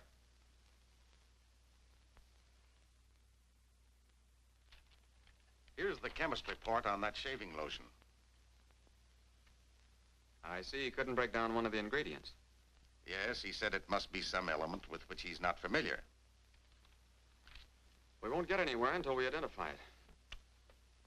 There's just one other man in this town that might be able to help us. Dr. Carruthers. Yeah, Carruthers could help us. I found out he compounded that lotion. Well, if you suspect Carruthers, you're barking up the wrong tree, Johnny. He's the last man in this town that would harm anyone. Why, everybody loves him.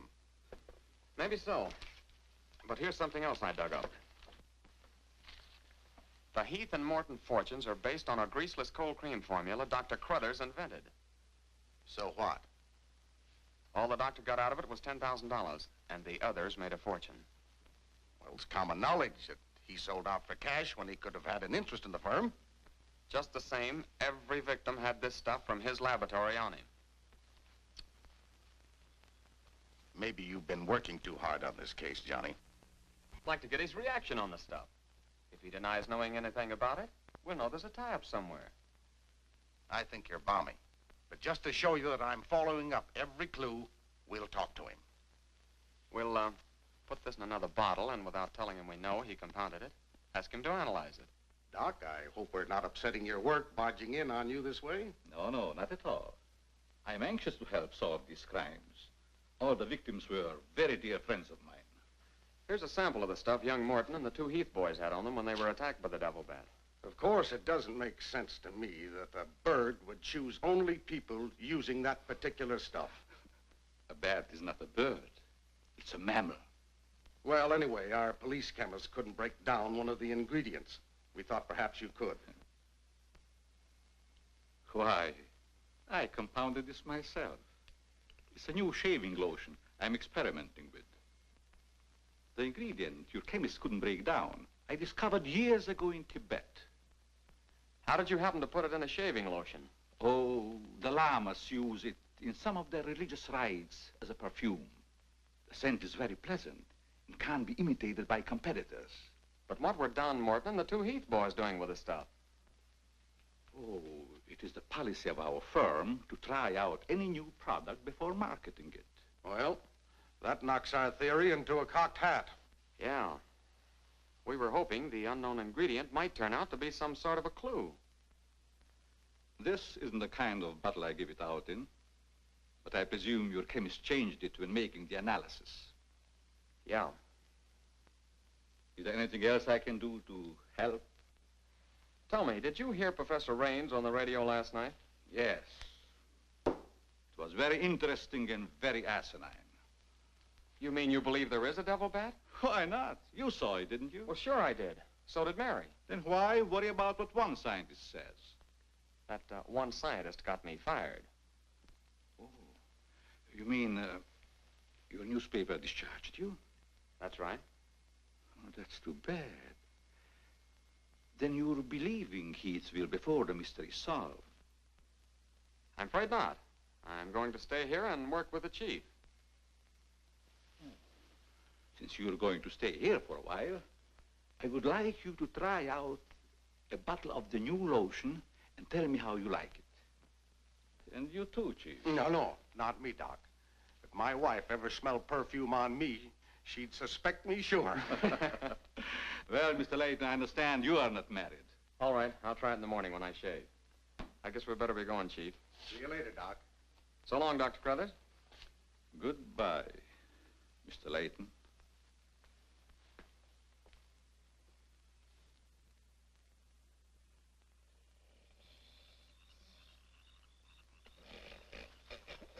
What's the matter? What's the matter?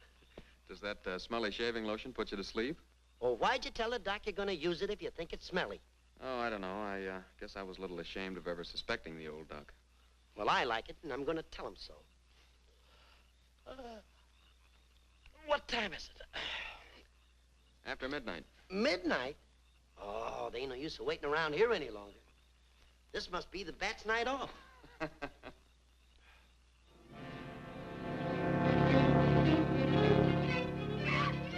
Did you hear that? Yeah.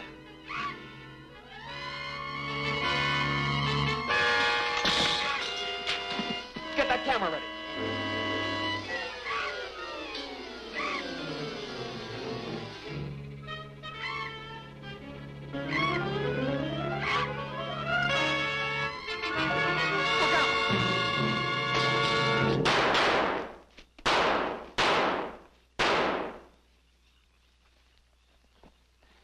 You got him.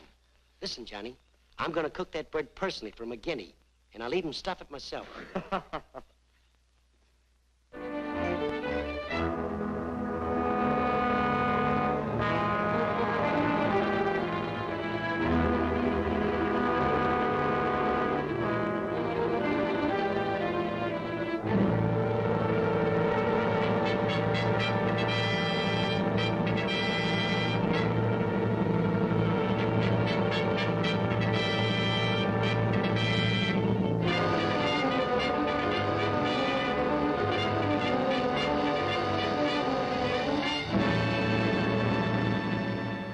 still skeptical when I came to Heathville today to examine the body of this so-called devil bat.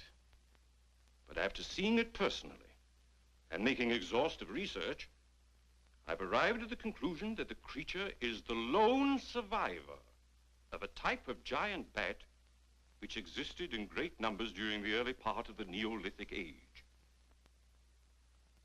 Perhaps I should explain for the benefit of some of our listeners that the Neolithic age is that period of antiquity commonly called the Stone Age. Imbecile, bombastic ignoramus.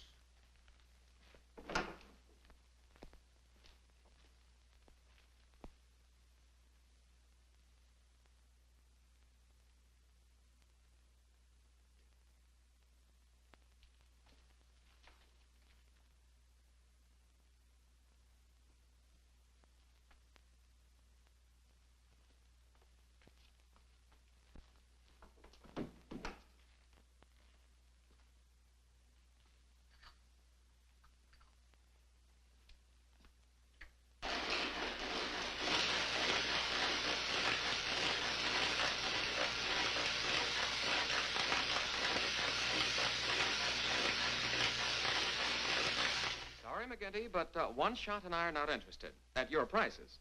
Of course, if there was a raise of, say, $30 plus a fat bonus, we might consider it.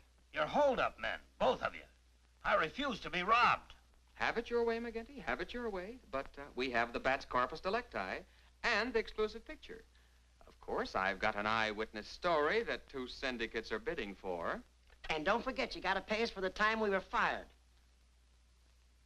That's better. Now you're talking, boss. Okay, we're working for you again. We'll gather up the loose ends and see you in a couple of days. Goodbye. Come in.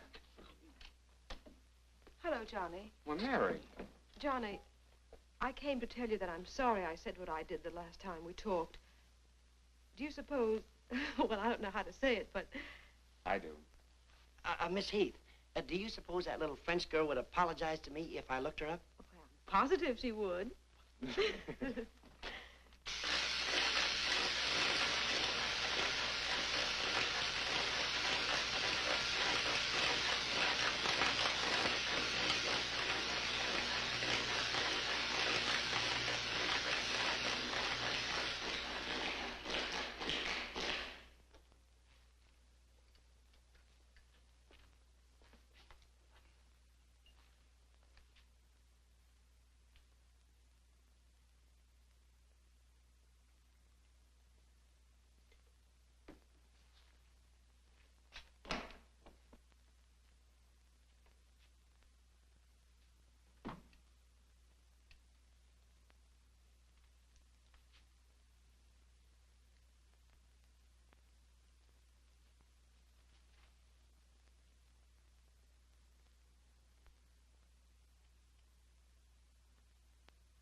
Splendid.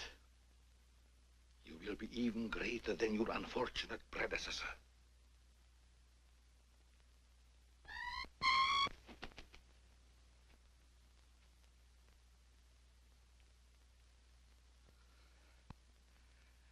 Enraged, aren't you? Fine. I'm enraged also. Tonight I shall call on Henry Morton, and you shall strike him down. Henry, the lotion has turned out to be better than I had hoped. I want you to try it. Well, just leave it here, Doc, and I'll try it in the morning after shaving. Smells good, doesn't it? Yes, but isn't it too strong? No, no, no. Evaporation quickly tones it down just to the right scent. Rub a few drops on your face. Well, I'd rather wait until after I shave. Then my skin will be more tender and receptive to a lotion. Just a little here. The texture of the skin there is always very delicate. I give you a few drops in your hand.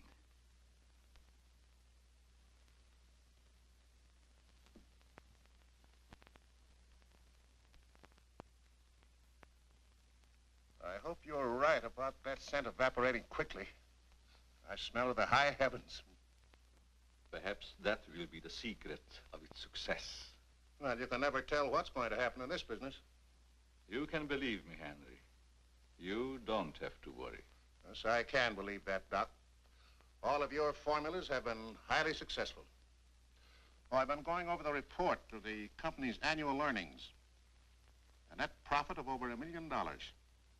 Not bad, eh? When you remember what we built on.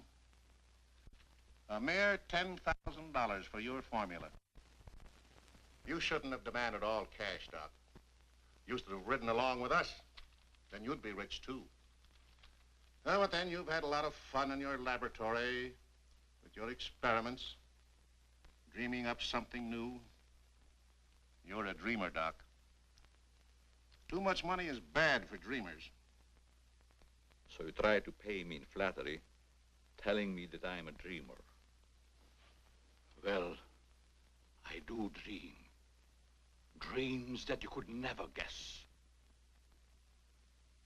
Your nerves are frayed, Doc. Now calm down. Get a grip on yourself. You've been working too hard on your formula. Formula. That's but child's play for a great scientist. Your brain is too feeble to conceive what I have accomplished in the realm of science.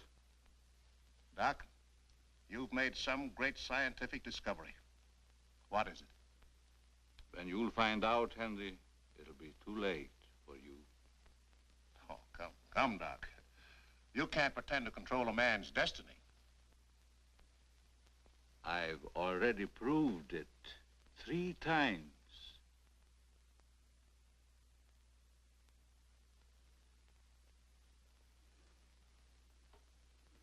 I'm sorry. Perhaps you're right, Henry, about my working too hard. I guess I'm a little tired. I better go home and get some rest. Sure. A night's sleep will do you good. Good night, Doc. Goodbye, Henry.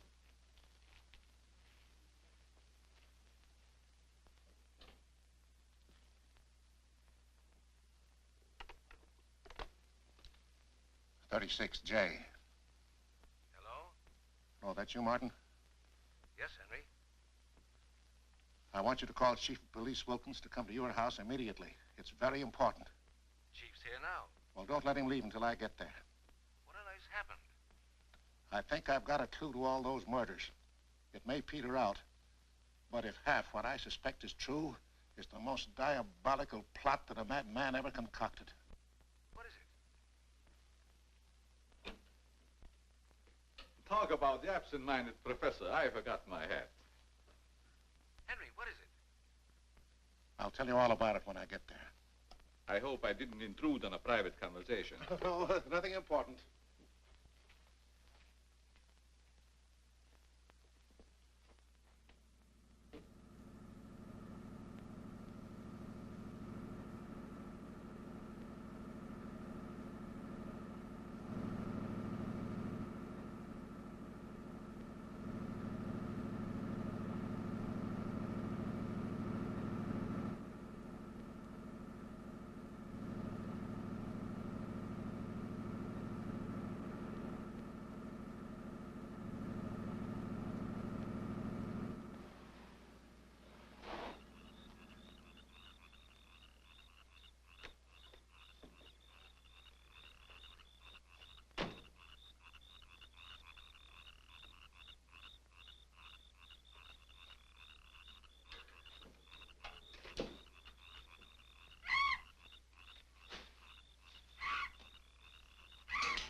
I hope Henry was right about having a clue. But why didn't he explain more about it when he phoned? When I insisted, he changed his tone as if he'd been interrupted. was afraid that he might be overheard.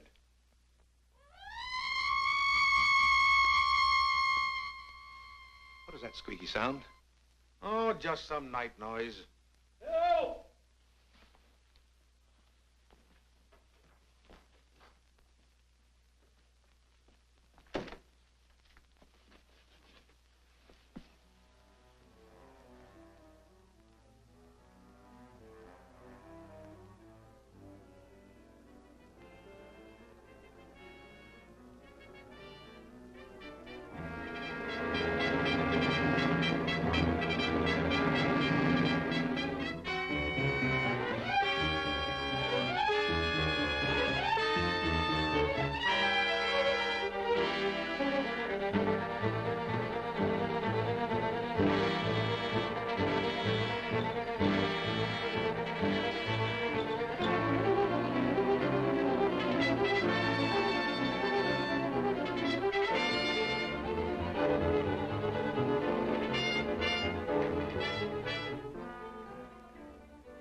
I feel much better, Mr. Heath, since you asked us to stay in your home until this new devil bat has been killed. I've been worried about Mary. What reason have you to believe that Mary is in danger? Only this. I'm convinced that someone is using the bat to wipe out the entire Heath and Morton families. As a scientist, I assure you, the thought of a human controlling a bat is fantastic. Just the same, no villager's been killed or even attacked. You're forgetting, aren't you, that Mr. McGuire was attacked. He's not a member of either family. Why, I'm practically a member of this family already. I'm going to marry Miss Heath's maid. Oh, really? Well, boys, I'll have Maxine show you to your rooms. I must be running along home. It's past my bedtime. Good night, gentlemen. Good night, Martin. Good night, Good Doc. night, Doctor. Goodbye, Mary. Come along.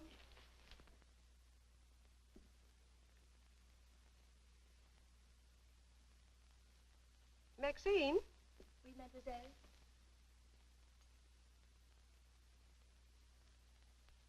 Did you fill my perfume bottles with something new? Oh, no, mademoiselle. I never touch your perfume. It's funny. I don't recognize it.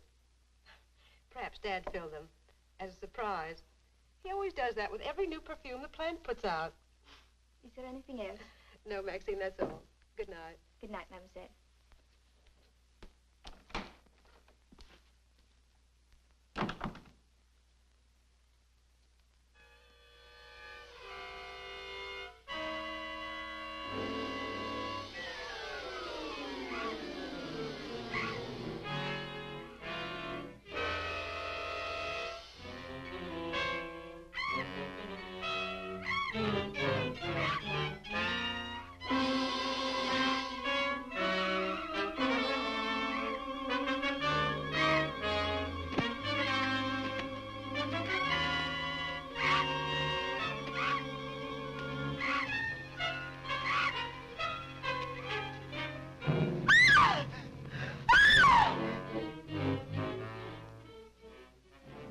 Mary, what happened? It was trying to get in the window. A big bat.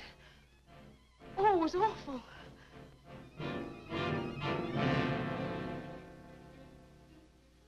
Mary, I want you to tell me everything you did just before that bat tried to get in.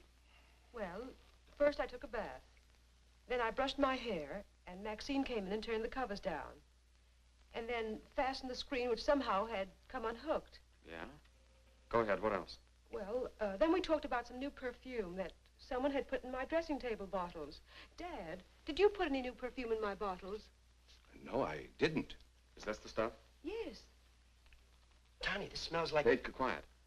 I've got a hunch that I want to follow up, and I'll need everybody's cooperation. We'll do everything we can. Of course. What's Carruthers' number? 48J. Operator, give me 48J, please. Hello, Dr. Carruthers. This is Johnny Layton. That's right. Something terrible has happened to Mary. Can you hurry over? I'll be right there. Good. Oh, Johnny, I'm all right. I don't need a doctor. That's where the cooperation part comes in, Mary. You'll have to pretend to be a nervous wreck. Mr. Heath, you and one shot must help her trick Dr. Carruthers into staying here as long as you can. Where are you going, Johnny? To, do a little private bat hunting.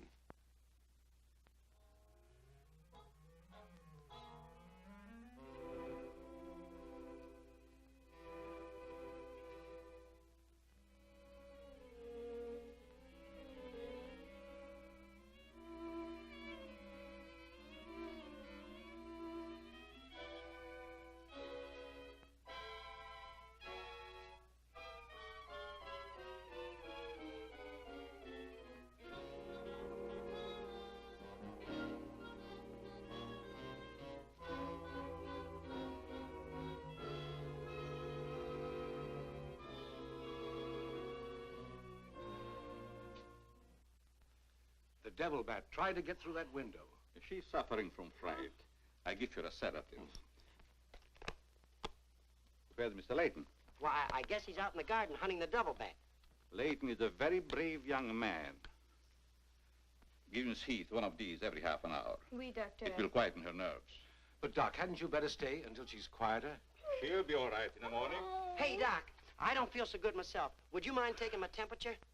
You look perfectly well, Mr. McGuire. Well, you ought to see my tongue. It looks just like a squirrel's tail. Look. Try some calomel.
We may have visitors tonight, and it would be dangerous for me if they found you here.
Hi, Doc. I hope I'm not intruding. No, no, not at all. I heard you were out stalking the devil bat. Any success? No, but I thought maybe you might be able to help me. Well, I don't see how that's possible, but if you can suggest anything... Well, you could give me some more of that new concoction of yours, that shaving lotion. But how on earth could that possibly help catch the devil bat? I've still got a crazy idea that if I douse myself with it, it might attract the killer. I don't see how you can connect the two. But there is a bottle of the lotion on the table. Thanks.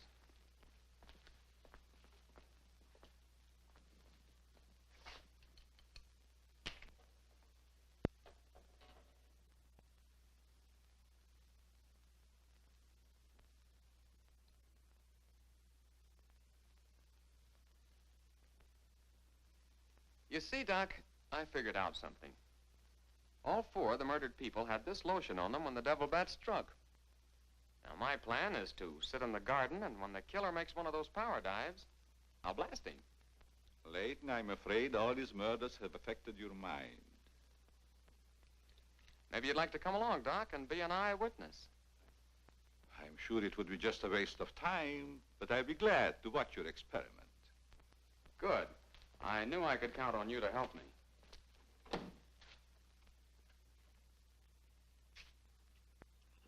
I tell you, Layton, expecting a bat to be attracted by the scent of a lotion is all foolishness. I think I better run around. Ah, sit down, Doc. The devil bat's behind schedule tonight.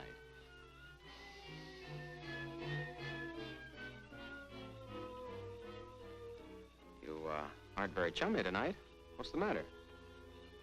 Firearms always make me nervous. Oh, I thought maybe you didn't want to be sitting too close to me. Just in case the devil bat does show up. According to your theory, the killer wouldn't attack me. I haven't any of that lotion on me. You have now, Doc. Why did you do that? To make it a 50-50 proposition, Doc. Now sit down, and don't try any shenanigans.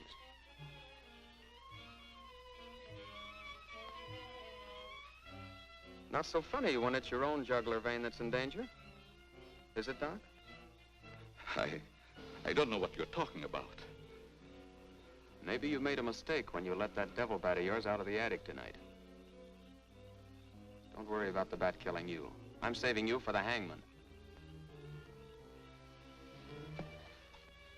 Tell me, Doc, how did you develop a monster bat like that? You wouldn't understand the scientific theory.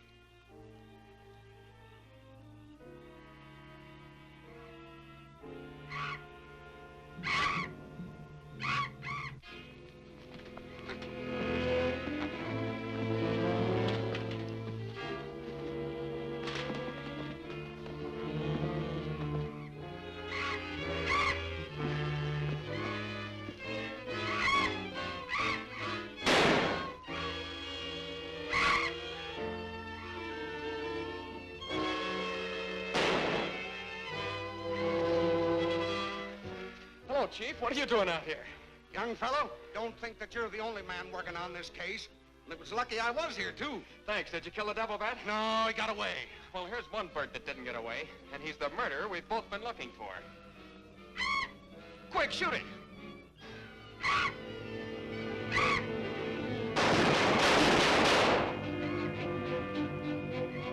Where is it? It's gone. And so's the doctor. Did you get the bat? What happened? Doc Carruthers is the murderer, and he's hiding somewheres in the garden. You fellas get back to the house and guard Mary. Come on.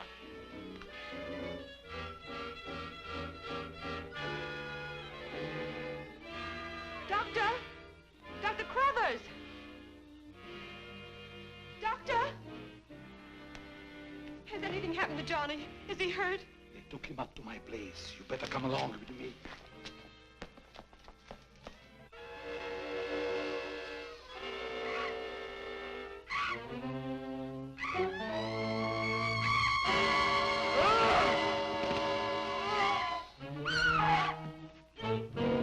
That was Mary.